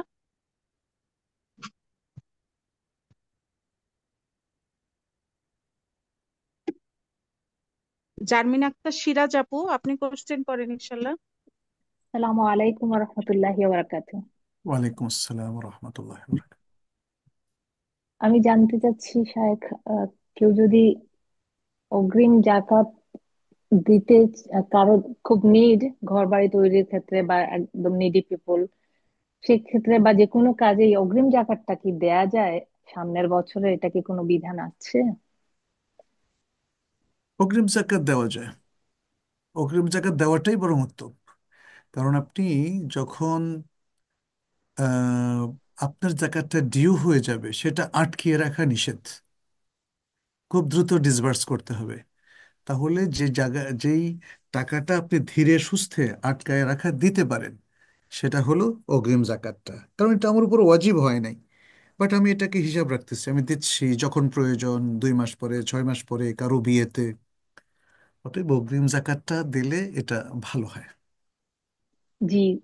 তাহলে কি এসব ক্ষেত্রে ধরেন আমি একজনের বা কয়েকজনেরই বেশি প্রয়োজন, এই বছরের প্রয়োজন, কিন্তু আমি অগ্রিম আরো আমার 2-3 বছরের জাকাতটা দিয়ে দিলাম, এরকম কি সম্ভব? এটা কি জায়েজ? আপনি 2 বছর পর্যন্ত, মানে বেশি অগ্রিম দিয়েন না। 1 থেকে 2 বছর ওলামায়ে কেরাম এভাবে বলেছেন। অনেক দিন অগ্রিম দেওয়াটা নিষিদ্ধ এরকম কোনো দলিল নাই। বাট আপনি জরুরি প্রয়োজনে আরো অগ্রিম দিতে পারেন। তখন কিন্তু আপনি সমন্বয় করবেন ঠিক মতো, যেন এটা না হয় অগ্রিম দিলেন 2,000, ধরলেন 4,000, এটা যেন না হয়। এই জন্য অনেকেই মানে বলেছেন যে খুব বেশি অগ্রিম দিলে আপনি তো পরবর্তী 2-3 বছরের জাকাতই বন্ধ হয়ে যাবে আপনার, বুঝছেন না? জি, আপনি যদি এখনই প্রথম বছরেরটা দিয়ে ফেলেন, দ্বিতীয় আরেক বছরেরটা দিয়ে ফেলেন, তৃতীয়, তাহলে আর পরের 2 বছর তো আপনি আর জাকাত দিতে পারবেন না। তখন আপনার হাত বন্ধ হয়ে যাবে, মানুষ আপনার কাছে এসে নিরাশ হয়ে যাবে। জি। আর এর আরেকটা, জন্য আপনি যেমন সর্বোচ্চ 1 বছরের জাকাত অগ্রিম করেন, তাহলে পরের বছর আবার পরের বছর জাকাত অগ্রিম করেন, একটু যদি আর একটু বেশি লাগে সর্বোচ্চ 1.5 বছর, 2 বছর। মানে সব টাকাটা এখনই খরচ করে ফেললে পরের বছর আর কি করবেন? এই জন্য সব মানে ব্যালেন্স রক্ষা করে করবেন। এটা রিলেটেড আরেকটা কোশ্চেন সবসময় আমার মাথায় আসে যে মান্থলি ধরেন একজন পোর পিপুল ওর একটা ক্রনিক ডিজিজ আছে বা কোনো ক্ষেত্রে পয়সা লাগতেছে, সো আমি কি মান্থলি তাকে একটা ব্যবস্থা করে দিতে পারি যে তোমার 5,000 করে মান্থলি যাচ্ছে বা 2,000 করে এরকম দেওয়া যায় জাকাত থেকে, টাকা থেকে? অগ্রিম হলে এটা সুন্দর হয়। পুরাতন হলে তাও দেয়া যায়, যদি মনে করেন যে মানে যেটা ডিউ হয়ে গেছে সেখান থেকে, তাহলে আপনাকে আলাদা অ্যাকাউন্টে রাখতে হবে জাকাতের টাকা। কারণ জি, আপনি জাকাতের টাকা তো নিজের টাকার সাথে রাখতে পারবেন না। জি। আর যদি অগ্রিম হয় নিজের টাকা থেকে বের করে দিলেন যখন যা প্রয়োজন, তখন তো আর জাকাতের কোনো টাকাই নেই, যা দিচ্ছেন সেটা জাকাতের নিয়তে দিচ্ছেন। অতএব নিজের টাকা থেকে আপনার বের করতে অসুবিধা নাই। আর জি যদি ডিউ ইনশাআল্লাহ। জাকাত হয়ে যায়, যেমন আপনার 5 লাখ টাকা ডিউ জাকাত হয়ে গেল, তো এটা আলাদা করে ফেলতে হবে। জি সাহেব, জাজাকাল্লাহ খায়ের। বারাকাল্লাহ ফিক। সালামু আলাইকুম রহমতুল্লাহ। ওয়ালাইকুম আসসালাম। নাদিরা আপু, আপনি কোশ্চেন করেন ইনশাল্লাহ। Can I have this PDF, মানে পিডিএফটা চাইছে। আসসালামু আলাইকুম রহমতুল্লাহি ওবারাকাতুহু। ওয়ালাইকুম শাইখ, আসসালাম। আমার কোশ্চেনটা হচ্ছে রিটায়ারমেন্ট সম্পর্কিত। তো আমি ইউএসএ তে থাকি। আমার এখানে রিটায়ারমেন্টের একটা, যেটা আমার জবের সাথে এটা যেটা ছিল, দুটো সিস্টেম। একটা হলো মানে আমার জব, আমি একটা স্কুলে কাজ করতাম, স্কুল ডিস্ট্রিক্ট থেকে। সেটা ছিল, এটা একটা ছিল। আরেকটা ছিল অল্টারনেটিভ রিটায়ারমেন্ট।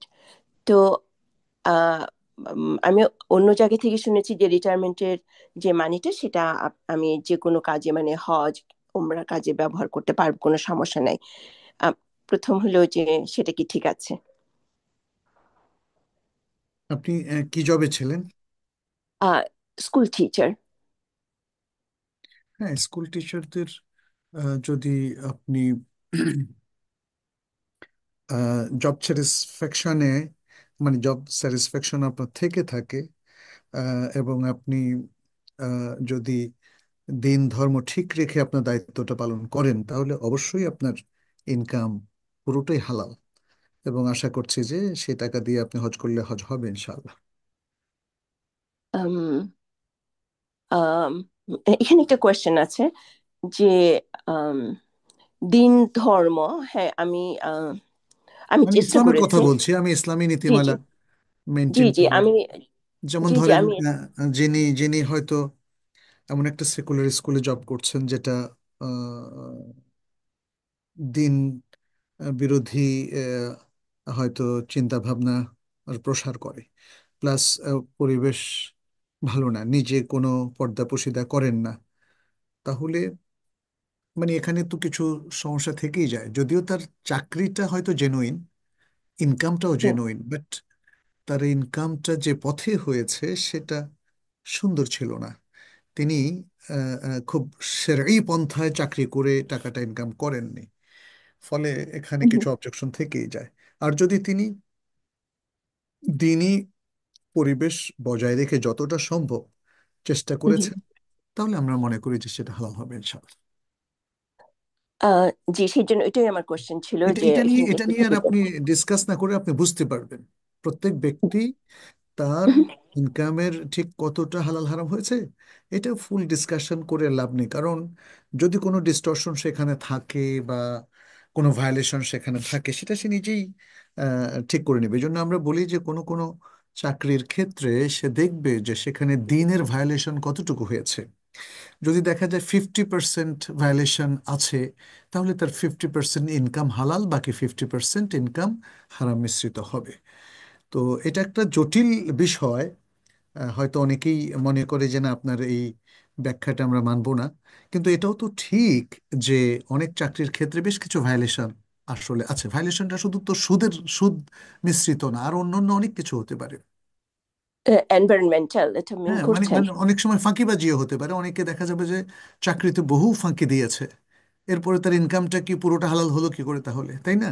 মানে এনভায়রনমেন্টালও আছে, চাকরির মানে সিনসিয়ারিটি এবং চাকরির তার পারফরমেন্সটা ঠিক ছিল কিনা, হ্যাঁ, ইত্যাদি নানা বিষয় আছে। অনেকে দেখবেন যে চাকরির ক্ষেত্রে সে হয়তো, যদি সেলসম্যান ধরি, একজন সেলসম্যান, সে কিন্তু দেখা যায় লুকিয়ে লুকিয়ে নিজের গুডসও সে মালিকের দোকানে বিক্রি করে। মানে মালিকের প্লেসটা ব্যবহার করে, মালিকের সুযোগটা ব্যবহার করে সে নিজে কিছু জি। ইনকাম করে, ইনকামটা তার হারাম। এটা আমরা হুম, মধ্যপ্রাচ্যে দেখেছি অনেকের ক্ষেত্রে। অনেক সার্ভিস হোল্ডার এই কাজটা করে অতিরিক্ত ইনকামের আশায়। হয়তো অনেক সময় বলে যে হুম, মালিক বেশি বেতন দেয় না, আরো বেশি দেওয়া উচিত, তখন সে হুম, এই কাজটা করে। তো এগুলো, তারপরে যেমন ধরেন ডায়াগনোসিস সেন্টারে যদি কেউ ডায়াগনোসিস না করেই শুধু টাইপ করে রিপোর্টটা দিয়ে দেয়, তাহলে তার ইনকামটাও হারাম হবে ইত্যাদি নানা ধরনের, এরকম পুরুষ মহিলা যেই করুক না কেন সবার ক্ষেত্রে এটা হারাম হবে। নানা ধরনের ভায়োলেশন আছে, এগুলোর কোনো শেষ নাই। আমি কমনলি কথাটা বললাম। যে জি জি।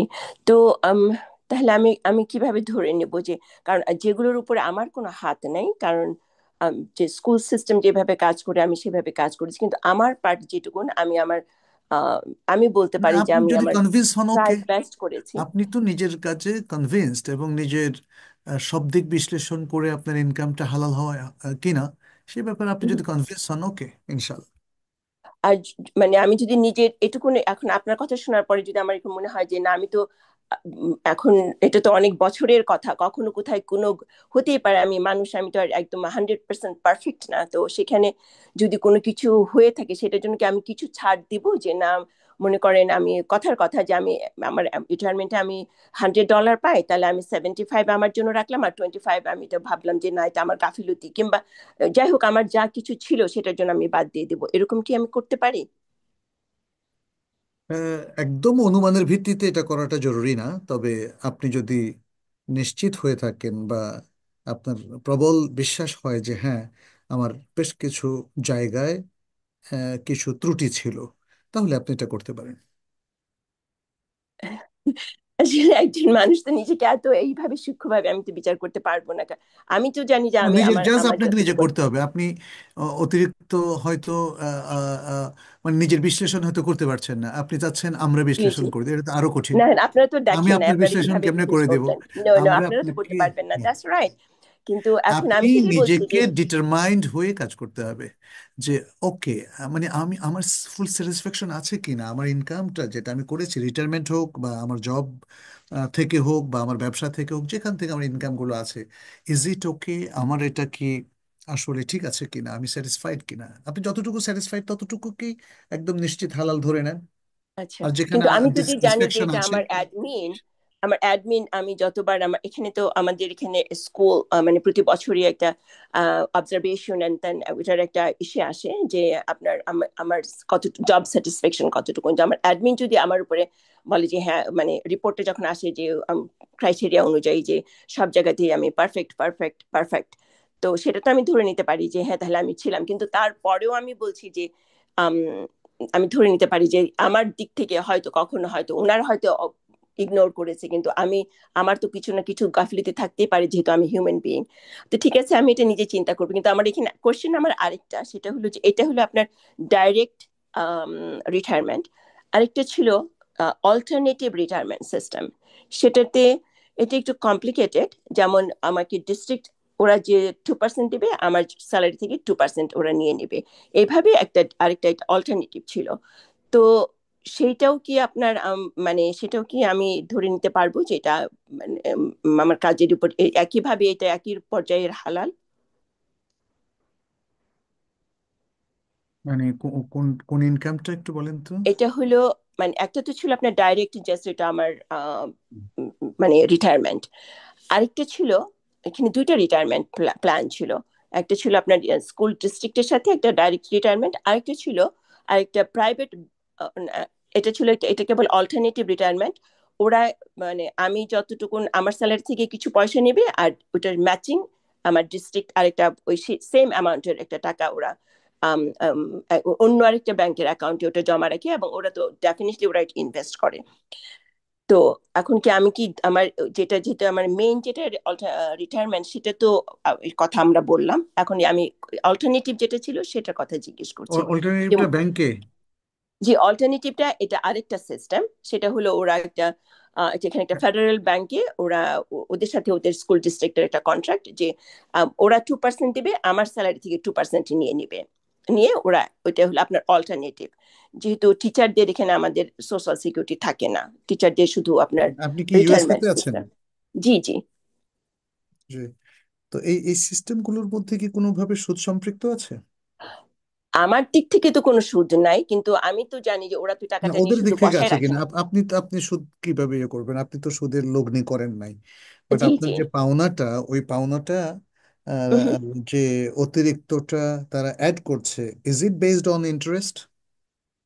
যারা অ্যাড করছে সেটা আপনার স্কুল ডিস্ট্রিক্ট করছে, ওরা কোত্থেকে ওদের ওদের তো স্কুল আপনার স্কুল ডিস্ট্রিক্টের আপনার ফেডারেল গভর্নমেন্ট থেকে ওরা ওরা ইসে যাই পায়। হোক, হিসাবের মধ্যে কোথাও আছে কিনা, যেমন বাংলাদেশে আমরা যখন চাকরি করি দেখা যাচ্ছে পিএফ ফান্ডের মধ্যে তারা সুদ প্রফিট হিসাবে দেয়, সুদ 13 অথবা 14% বা 13.5%, হ্যাঁ, চক্রবৃদ্ধি হারে তারা সুদ দেয় পিএফ ফান্ডের সাথে, সেটাই প্রফিট হিসাবে যোগ হয়, এটা বলে দেয়, তারা স্টেটমেন্টে বলে দেয়।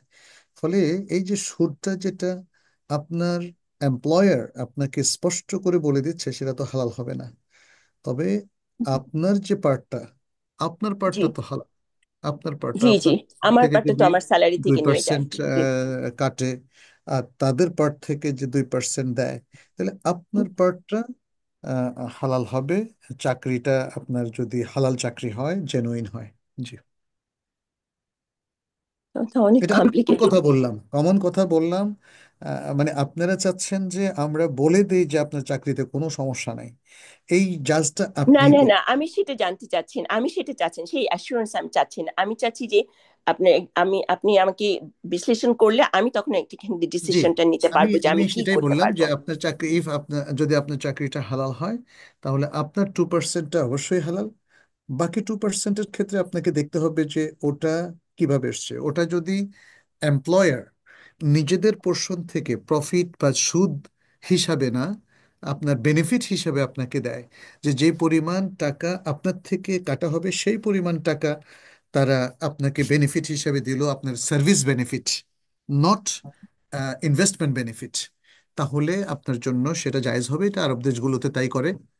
একজন ব্যক্তির টাকা থেকে যা কাটে, 5% 10% কাটে, সমপরিমাণ তারা আহ, দিয়ে দেয়। 5 বছর বা 10 বছর যারা চাকরি করে সমপরিমাণ টাকা তারা দিয়ে দেয় অ্যাজ বেনিফিট। যেহেতু বেনিফিট, অতএব এটা প্রফিট বা ইন্টারেস্ট আকারে তারা দেয় না, সে কারণে এটা জায়েজ হবে। আর যদি তারা ওই যে 10% বা 13% বা 14% হিসাব করে এবং সেভাবে হিসাব করে করে করে করে অ্যামাউন্টটাকে তারা কেউ যদি রিটায়ারমেন্টে যায় সেই সময় দেয়, যেহেতু হিসাবটা শুরু থেকেই ইন্টারেস্ট বেসড, অতএব সেটা জায়েজ হবে না। মানে সেটা সে নিবে, নিয়ে যেহেতু সে নেওয়া ছাড়া আর কোনো গতি নাই, যেহেতু তার নামেই এটা অ্যালোকেট হয়েছে, সে সেটা নিয়ে জনকল্যাণে ব্যয় করবে সওয়াবের নিয়ত ছাড়া, ইন্টারেস্টের টাকাটা। কিন্তু যদি কোম্পানি তাকে বেনিফিট হিসাবে দেয়, ইন্টারেস্ট হিসাবে না, তাহলে সেটা জায়েজ হবে। কারণ একজন লোক একটা কোম্পানিতে অনেক দিন কাজ করার পর তাকে তারা আহ, মানে বেশ কিছু বেনিফিট দিতেই পারে, এটাকে মুস্তাহাক্কাত বলা হয় আরবিতে, অর্থাৎ তার হক, তার রাইটস।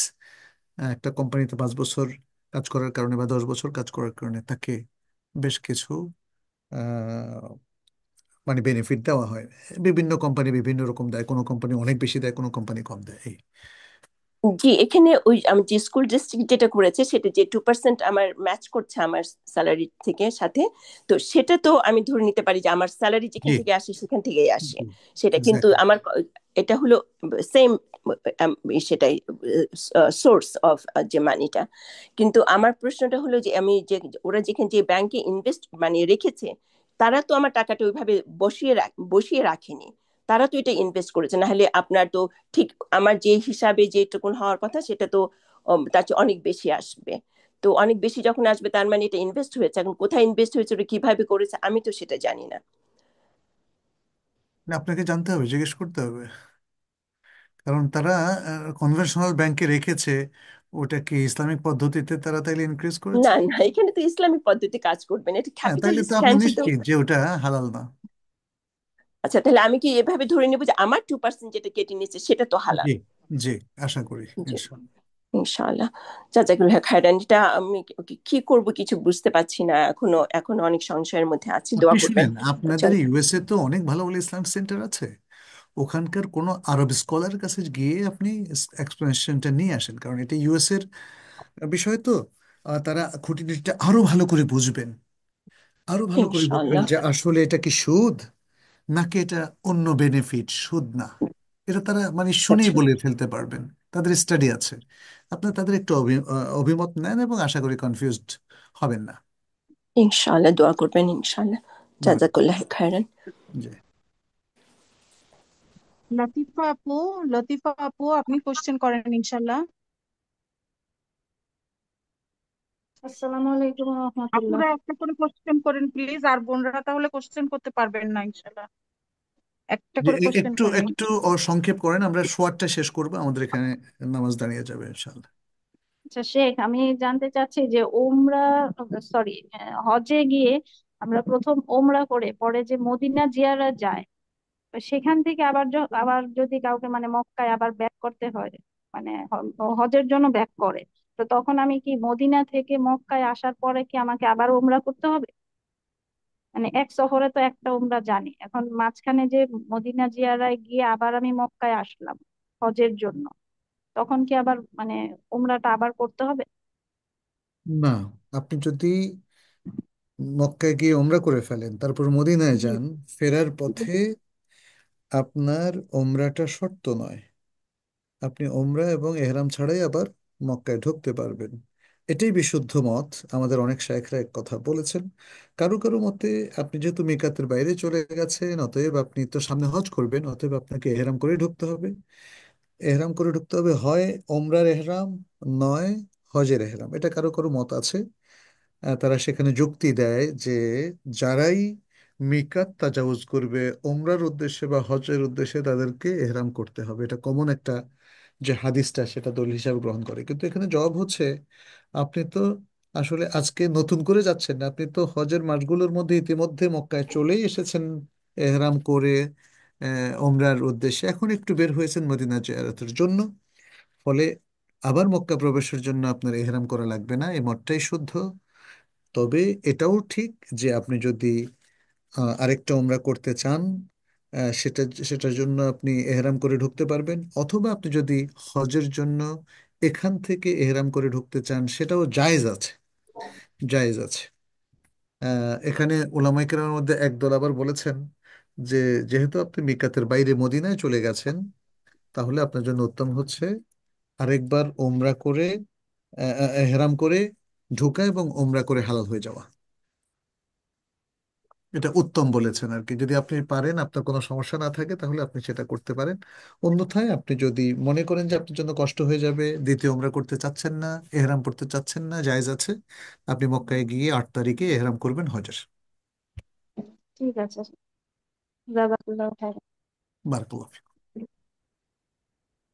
আমাতুল্লাহ আপু আপনি কোশ্চেন করেন ইনশাল্লাহ।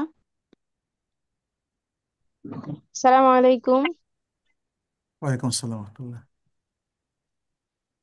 শাইখ, আমার প্রশ্ন হলো যে কেউ যদি মানে পূর্বে হারাম সম্পর্ক থাকে, তো জি। সেক্ষেত্রে মানে দিনের পথে আসছে কিন্তু মানে দোটানা থাকে মনের দিনের মধ্যে, মধ্যে এসেছে তারপর তাহলে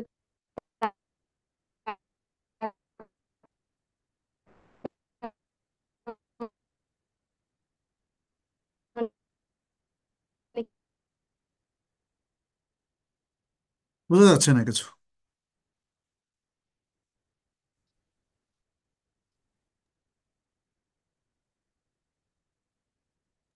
প্রশ্ন জি, করেন প্লিজ। ওনার কথা শোনা যাচ্ছে না। আরেকজন প্রশ্ন করেন, আমরা তো শেষ করে দেব। আফরোজা ফেরদৌসী আপু আপনি কোশ্চেন করেন ইনশাল্লাহ।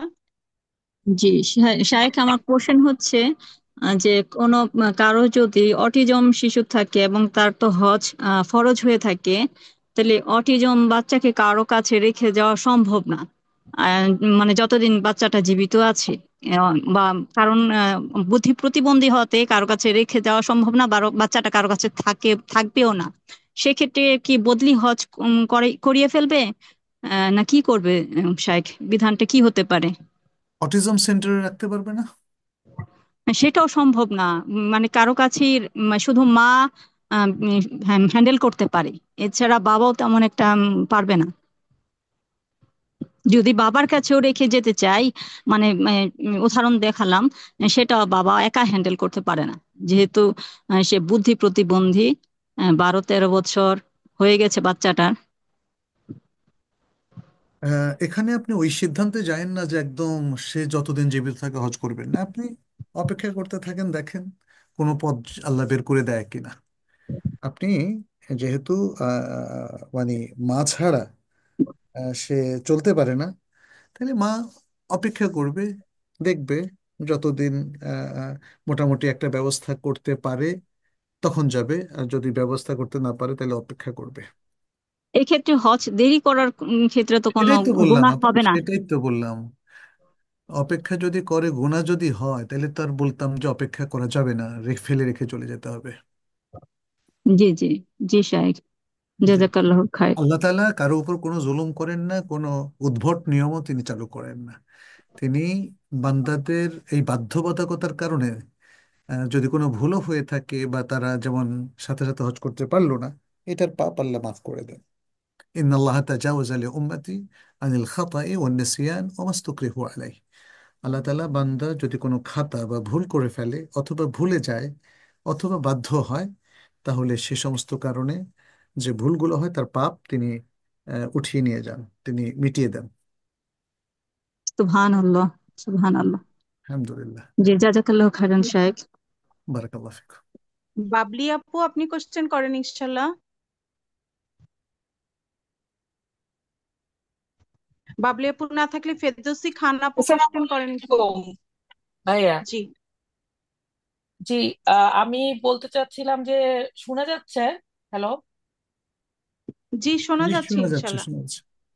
জি, আমি বলতেছিলাম যে মেয়েদের কবরস্থান মানে ভিজিট করা, পরিবারের কবরস্থান যদি থাকে, বাবা ভাই বোনের বাবা মা, তো ওটা কি মানে ওটার ব্যাপারে একটু জানতে চাচ্ছিলাম, মানে ওটা কি জায়েজ আছে নাকি? আর মানে এটা অনেকে জিয়ারত করে, মানে আমার মা নিজেই করে আমার বাবার কবর, তো এটা কি ঠিক আছে নাকি আর কি?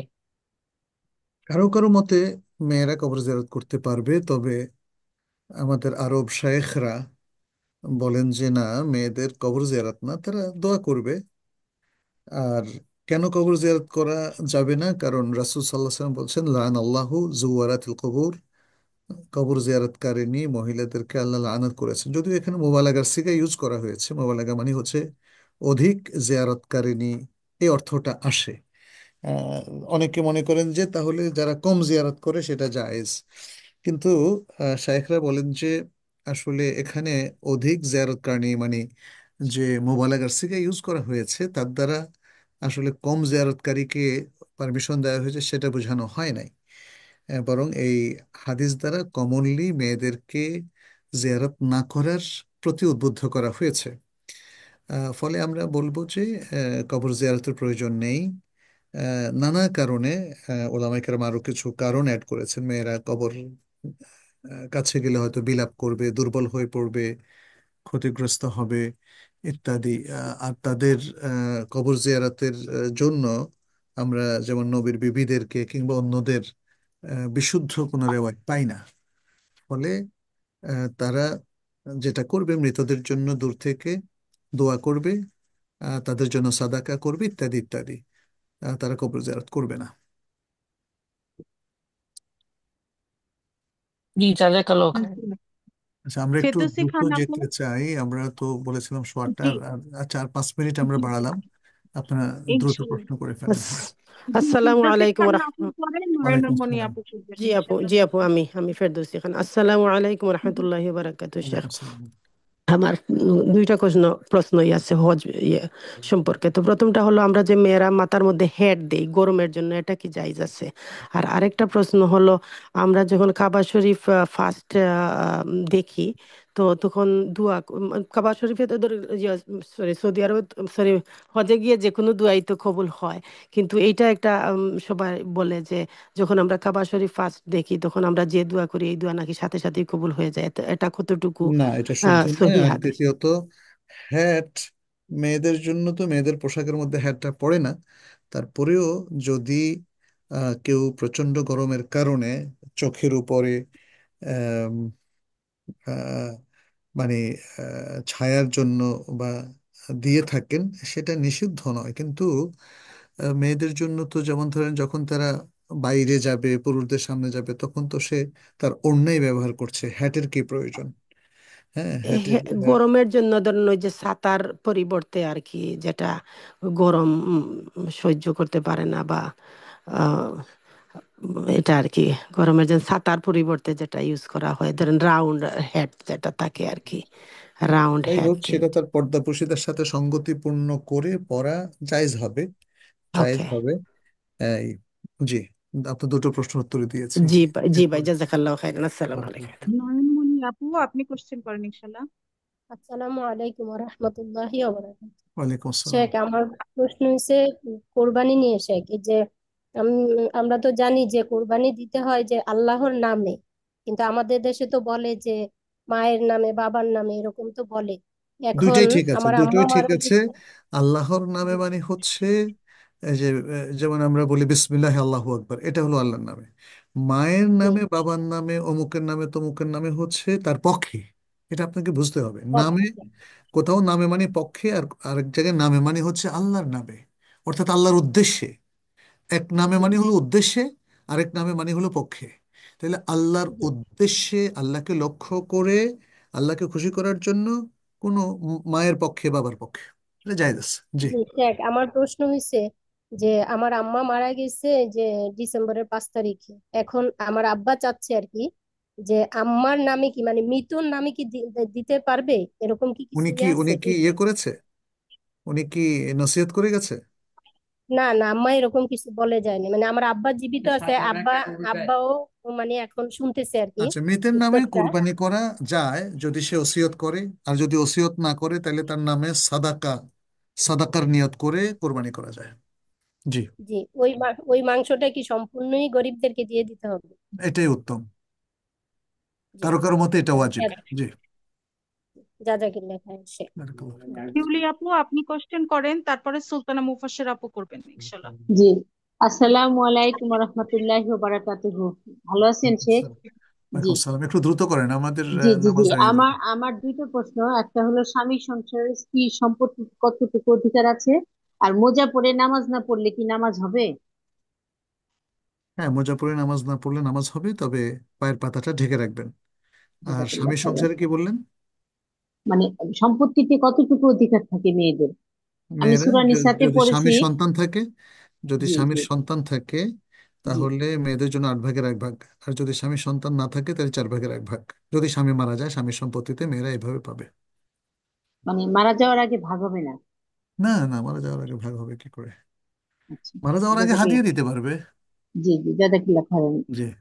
জি।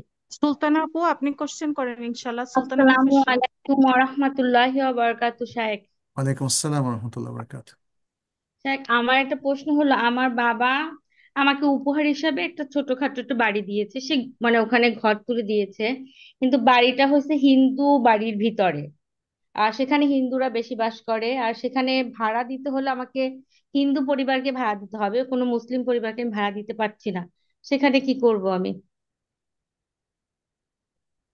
হিন্দু পরিবারকে ভাড়া দেওয়াটা তো নিষেধ না, তবে তারা যেন আহ মানে তারা ওখানে যদি আমি থাকতেও পারছি না, হুম, হুম। এর জন্য। তারা যদি থাকে, স্বাভাবিক জীবনযাপন করে, অসুবিধা নাই, কিন্তু তারা যেন পূজার জায়গা, উপাসনালয় এগুলো না বানায় আর কি, অথবা এটাকে কোনো খারাপ কাজে ব্যবহার না করে। তাহলে আমি কি ওনাদেরকে বলে দেবো যে আপনার ঘরের ভিতরে পূজা করবেন না বা কিছু?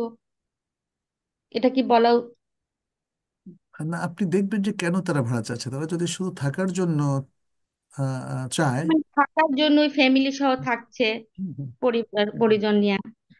পূজা তারা যদি পূজা করে সেটা তো আপনি বললেও করবে, না করলেও করবে, কিন্তু কথা হচ্ছে তারা এটাকে পূজার জায়গা হিসাবে যেন ব্যবহার না করে আর কি। আপনি সেটা নিজের মতো করে দেখেন, বুঝেন, বোঝার চেষ্টা করেন, অথবা এটাকে যেমন ধরেন অনেকে তো বাসা বাড়ি থেকে নানা ধরনের জিনিস বিক্রি করে আজকাল, তাই না? বাসা বাড়ি থেকে, হ্যাঁ, সেখান থেকে যদি তারা মদ বিক্রি করে, অমুক তমুক খারাপ জিনিস বিক্রি করে, তাহলে এই এই ধরনের লোকদেরকে দেবেন না। আপনি দেখেন অত্যন্ত তা স্বচ্ছ ওনার কাজ পরিচ্ছন্ন। করে মানে যে দোকানের কাজ করে দোকানে। আমি বলে দিয়েছি, আপনি বুঝতে পেরেছেন, এখন আপনার মতো সিদ্ধান্ত নেবেন। হ্যাঁ, জি, ইনশাআল্লাহ, হিন্দুদেরকে জাজাকাল্লাহ। হিন্দুদেরকে, খ্রিস্টানদেরকে যে শান্তিপূর্ণভাবে যারা থাকে, ভদ্রভাবে, তাদেরকে ভাড়া দেওয়া যায়। জি। সাবেরা আপু, আপনি কোশ্চেন করেন ইনশাল্লাহ। শামিমারা আপু, আপনি কোশ্চেন করেন ইনশাল্লাহ, হ্যালো, দুইজন বোনই সালাম, আছে। আসসালামু আলাইকুম। ওয়ালাইকুম আসসালাম। আচ্ছা, জি, একটু দ্রুত। আম, ভাইয়া আমাদের গড় যদি বাড়া দেই আর যদি এজেন্ট বলে যে আমি কাপল দিব, রুমলেট করে কাপল দিব, তারা হয়তো বিবাহিত থাকতে পারে, অবিবাহিত, লাইক বয়ফ্রেন্ড নিয়ে থাকতে পারে, কাপল রুমলেট আর কি, রুম রুম রুম রুম ভাড়া দিলে এভাবে কি ভাড়া দেওয়া এজেন্টের না, জানাশোনা? অবৈধ লোকদেরকে, যারা অবৈধভাবে থাকে তাদেরকে ভাড়া দেওয়া যাবে না। লাইক এজেন্ট যদি বলে যে বয়ফ্রেন্ড নিয়ে থাকবে কাপল অথবা বিবাহিত হ্যাঁ, কাপল, এটা এটা তো জায়েজ হবে না। হ্যাঁ, এটা তো যারা মানে আপনার বাসা ভাড়া নিবে, জেনা করবে, বলতে হবে যে শুধু বিবাহিত কাপলকে শুধু দিবে। বিবাহিত। ওকে, আমি এখনই একজন আপুর কাছ থেকে একটা কোশ্চেনে আমার এটা মাথাতে আসছে, আমার ঘর জি নিবে ওর ভাড়া এজেন্টে, তাই থ্যাংক ইউ ভেরি জি মাচ। জি জি। আসসালামু আলাইকুম। শামিমা ওয়ালাইকুম আসসালাম। সারোয়ার আপু, আপনি কোশ্চেন করেন ইনশাল্লাহ। জি, আসসালামু আলাইকুম রহমতুল্লাহ। আমার ওয়ালাইকুম আসসালাম। একটা জিনিস জানার হচ্ছে যে সফরের সময় যদি আমরা কোথাও যাওয়ার আগে কিংবা কোথাও যাই দূরে কোথাও যদি আহ, নামাজ পড়তে হয়, যেমন জোহর আসর যদি একখানে একসাথে পড়তে হয় কিংবা মাগরিব এশা জমা করে পড়ার সময় যদি এক ওয়াক্তের নামাজের জোহরের সময় পড়ে ফেললাম আসরের নামাজ, কিন্তু এতটুক সময় স্টে করা হইতে পারে যে আসরের টাইমও পাওয়া যাইতে পারে ওখানে, তো সেটা কি একসাথে পড়া ঠিক হবে? সফরে আপনি জোহর আসর একসাথে পড়তে পারেন, আগেও পড়তে পারেন জোহরের টাইমে একসাথে জোহর আসর, আর জি পরেও পড়তে পারেন আসরের টাইমে একসাথে জোহর আসর, সমস্যা জি। নেই। এখন আমি জোহরের সময় পড়ে ফেললাম আসরের নামাজ, হ্যাঁ কিন্তু আসর পর্যন্ত হয়তো এখানে থাকতে পারি, তাহলে হয়ে যাবে আমার যে কোনো টাইমে? হ্যাঁ, যে কোনো টাইমে, এটা আপনার সফরের মধ্যে থাকলে এটা পারবেন। ওকে। শাইখ, এক বোন জানতে চেয়েছেন ক্লাস 5-এ পড়ে ওনার বাচ্চা হিন্দু টিচারের কাছে পড়তে দিয়েছেন, মেয়ে টিচার। এটা কি পরে জানতে পেরেছেন, এটা কি ওনার সমস্যা, মানে হিন্দু টিচারের কাছে পড়ানোটা কি গুনাহ হবে? না, হিন্দু টিচার যদি তাকে হিন্দু ধর্মের প্রতি উদ্বুদ্ধ না করেন, মানে সবচেয়ে ভালো হচ্ছে মুসলিম টিচার। মুসলিমের যদি অভাব হয়ে যায়, যে সারা এলাকায় কোনো মুসলিম পাওয়া যাচ্ছে না, সব হিন্দু, তখন তো তাকে ম্যাথ পড়তে হবে, সেক্ষেত্রে পারবে আর কি। আর যদি মুসলিম টিচার পাওয়া যায়, তাহলে আপনি কেন হিন্দু টিচার নেবেন? জি শাইখ। জি। জাজাকাল্লাহু খাইরান শাইখ, আলহামদুলিল্লাহ অনেক বোনের কোশ্চেনের অ্যান্সার দিয়েছেন। সব বোনের কোশ্চেনের অ্যান্সার পাঠাইছিলাম, তুমি দিয়েছেন। দেখো নাই? ভাইয়াকে জিজ্ঞেস করার জন্য ওই প্রশ্নটা ভাইয়াকেও পাঠাইছি আমি। আমাকে গতকালই দিয়েছে প্রশ্নটা। একটু একটু দাও। আচ্ছা, আমি আমি একটু আপনাদেরকে আরেকটু কথা বলি, যেহেতু এখনো আলহামদুলিল্লাহ আরেকটু আগে বললে ভালো হতো। আমরা আমাদের একটু আপডেট দেই। আমাদের তাইবা একাডেমির কোর্স যারা করেননি, তারা যেন, এই সামনে ডিপ্লোমা শুরু হতে যাচ্ছে, আগামী মাসে থেকে এনরোল শুরু হবে। আপনারা diploma in Islamic studies, diploma in Arabic এবং তালিমুল কোরআন, যে কোনো কোর্স করতে পারেন। সেকেন্ড হচ্ছে, আমাদের ইমাম বখরি ট্রাস্টের আন্ডারে আমাদের মসজিদের নির্মাণ কাজ এবং আমাদের একাডেমিক ভবনের নির্মাণ কাজ পুরোদমে চলছে। আপনাদের কাছে দোয়া চাই, আল্লাহ যেন আমাদেরকে তৌফিক দান করেন, এই আহ, কাজটুকু আমরা যেন খুব সুন্দরভাবে দ্রুততম সময় শেষ করতে পারি। এছাড়াও আমাদের প্রতিষ্ঠানগুলো চলছে, যেখানে যেটা আছে উত্তরায় আমাদের কুলিয়াতুল কোরআন চলছে। আমাদের হালাকাগুলোতে আপনারা অংশগ্রহণ করতে পারেন, আইবিটিতে। আপনারাও হোয়াটসঅ্যাপ গ্রুপে সম্পৃক্ত নিজে নিজেই হতে পারেন। আমাদের আইবিটির সিস্টার্স গ্রুপ আছে, ব্রাদার্স গ্রুপ আছে, সেখানে আমাদের সকল অ্যাক্টিভিটিস সম্পর্কে আপনারা জানতে পারবেন। তো আমি সেদিকে আপনাদেরকে আহ্বান জানাই, একটা সুন্দর কমিউনিটি বাংলাদেশে তৈরি করার জন্য আমরা চেষ্টা করছি। বিদেশেও আপনারা যারা আছেন, তারা আমাদের সাথে ভার্চুয়ালি কানেক্টেড থাকতে পারেন। তাহলে আমাদের তাইবা একাডেমির অনেক বই বের হয়েছে ইতিমধ্যে, সেগুলো আপনারা সংগ্রহ করতে পারেন। এবং ভবিষ্যতে আরো অনেকগুলো কাজের সাথে আমরা সম্পৃক্ত। আমি একটা তাফসিরের কাজ ধারাবাহিকভাবে করতে যাচ্ছি, আপনার কাছে দোয়া চাই। আমাদের সকল ভালো ভালো কাজে সাদাকায়ে জারিয়ায় অংশগ্রহণ করার জন্য আপনাদেরকে আমরা আহ্বান জানাচ্ছি। আল্লাহ যেন আপনাদের সকল ভালো আমল কবুল করেন। জি, লাস্ট প্রশ্নটা কি করতে চাচ্ছিলেন? শ্রদ্ধা শ্রদ্ধা সাহেব, তাহলে আমরা কিভাবে যোগাযোগ করব আপনাদের জি, সাথে? আমাদের লিঙ্ক গুলো একটু দিয়ে দিয়েন দয়া করে। আচ্ছা, আমার লিঙ্ক সাথে দিয়ে যোগাযোগ দিবেন। করলেই হবে। আমার কি ব্যাপারে আচ্ছা দিতে চান, কারণ আচ্ছা আমরা গ্রুপ থেকে একসাথে দিব আচ্ছা সবকিছু। আপু, ইনশাআল্লাহ। ঠিক আচ্ছা আছে। শ্রদ্ধা সাহেব, আপনি বললেন যে কাবা শরীফ দেখে যে আমার আব্বুল আগে শুনেছি যে আমাদের দোয়া দোয়া করলেই কবুল হয়ে যাবে, এটা জায়েজ না, তাই তাই নাকি? আপনি একটু আগে না বলছেন, না, আমি একটু। মানে কাবা শরীফ দেখে আপনি প্রথম দোয়া করবেন যে কবুল হয়ে যাবে এমন কোনো নির্ভরযোগ্য তথ্য নেই। জি, পুরো মক্কায় আপনার অবস্থানই তো দোয়া কবুলের জন্য সবচেয়ে উত্তম, পৃথিবীর সবচেয়ে উত্তম জায়গায় ইনশাআল্লাহ। আপনি আছেন। বানিয়ে বানিয়ে কথা বলার তো কোনো দরকার নেই, তাই না? জি, অবশ্যই এই অবশ্যই, জিনিসগুলো মানুষ জাযাকাল্লাহ। যুক্তি দিয়ে কথা বলেছে। মানুষ অনেকে মাকামে ইব্রাহিমকে মুছে গায়ে মুছতেছে। মানে অনেক বেদাত করে মানুষ সেখানে। তো যেগুলো নির্ভরযোগ্য নয় সেগুলো আমাদের পরিত্যাগ করতে হবে। জি। আফসানা ভাইয়া, আপনার মোবাইলেও আমি পাঠিয়েছি, আপনাকেও আচ্ছা, পাঠিয়েছি ওই মোবাইলে প্রশ্ন। যেটা পাঠিয়েছেন সেটা আমি দেখছি। আচ্ছা। জি। মিনিট। জমি কেনার সময় যদি নিয়ত থাকে জমির দাম বৃদ্ধি পেলে জমিটা 4-5 বছর পরে বিক্রি করে দেবে, অথবা যদি নিয়ত থাকে ভবিষ্যতে জমিটাতে বাড়ি বানাবে, অথবা বাড়ি না বানিয়ে জমি বিক্রি করে দিবে, মানে সেই সময়ের অবস্থা অনুযায়ী ডিসিশন নেবে। 1 ও 2 নং, এই দুই ক্ষেত্রে কি জমির জাকাত দিতে হবে? জাকাত কি প্রতি বছর দিতে হবে কিনা, নিয়মটা কি? জাকাত দিতে হবে, তবে বিক্রির পরে, বিক্রির আগে না। তার মানে হচ্ছে যদি 5 বছর পরে বিক্রি করে, তাহলে বিক্রি করে যত টাকা বিক্রি করবে তার 2.5% জাকাত দিয়ে দিতে হবে ইনস্ট্যান্টলি। যেহেতু তার উপর 5 বছর চলে গেছে, প্রতি বছর জাকাত দিতে হবে না। কারণ জমিটা এখানে আটক ছিল, জমিতে কোনো প্রবৃদ্ধি হয় নাই। জমিটা যদি 1 বছর পরে বা 2 বছর পরে বা 5 বছর পরে, 4 বছর পরে, 6 বছর পরে যখনই বিক্রি করে, বিক্রি করে 1 বছরের জাকাত দিতে হবে। এটাই হচ্ছে নিয়ম আর কি। জমির ক্ষেত্রে যে জমিটা সে বিক্রি করে লাভ করবে এ নিয়ত করেছে।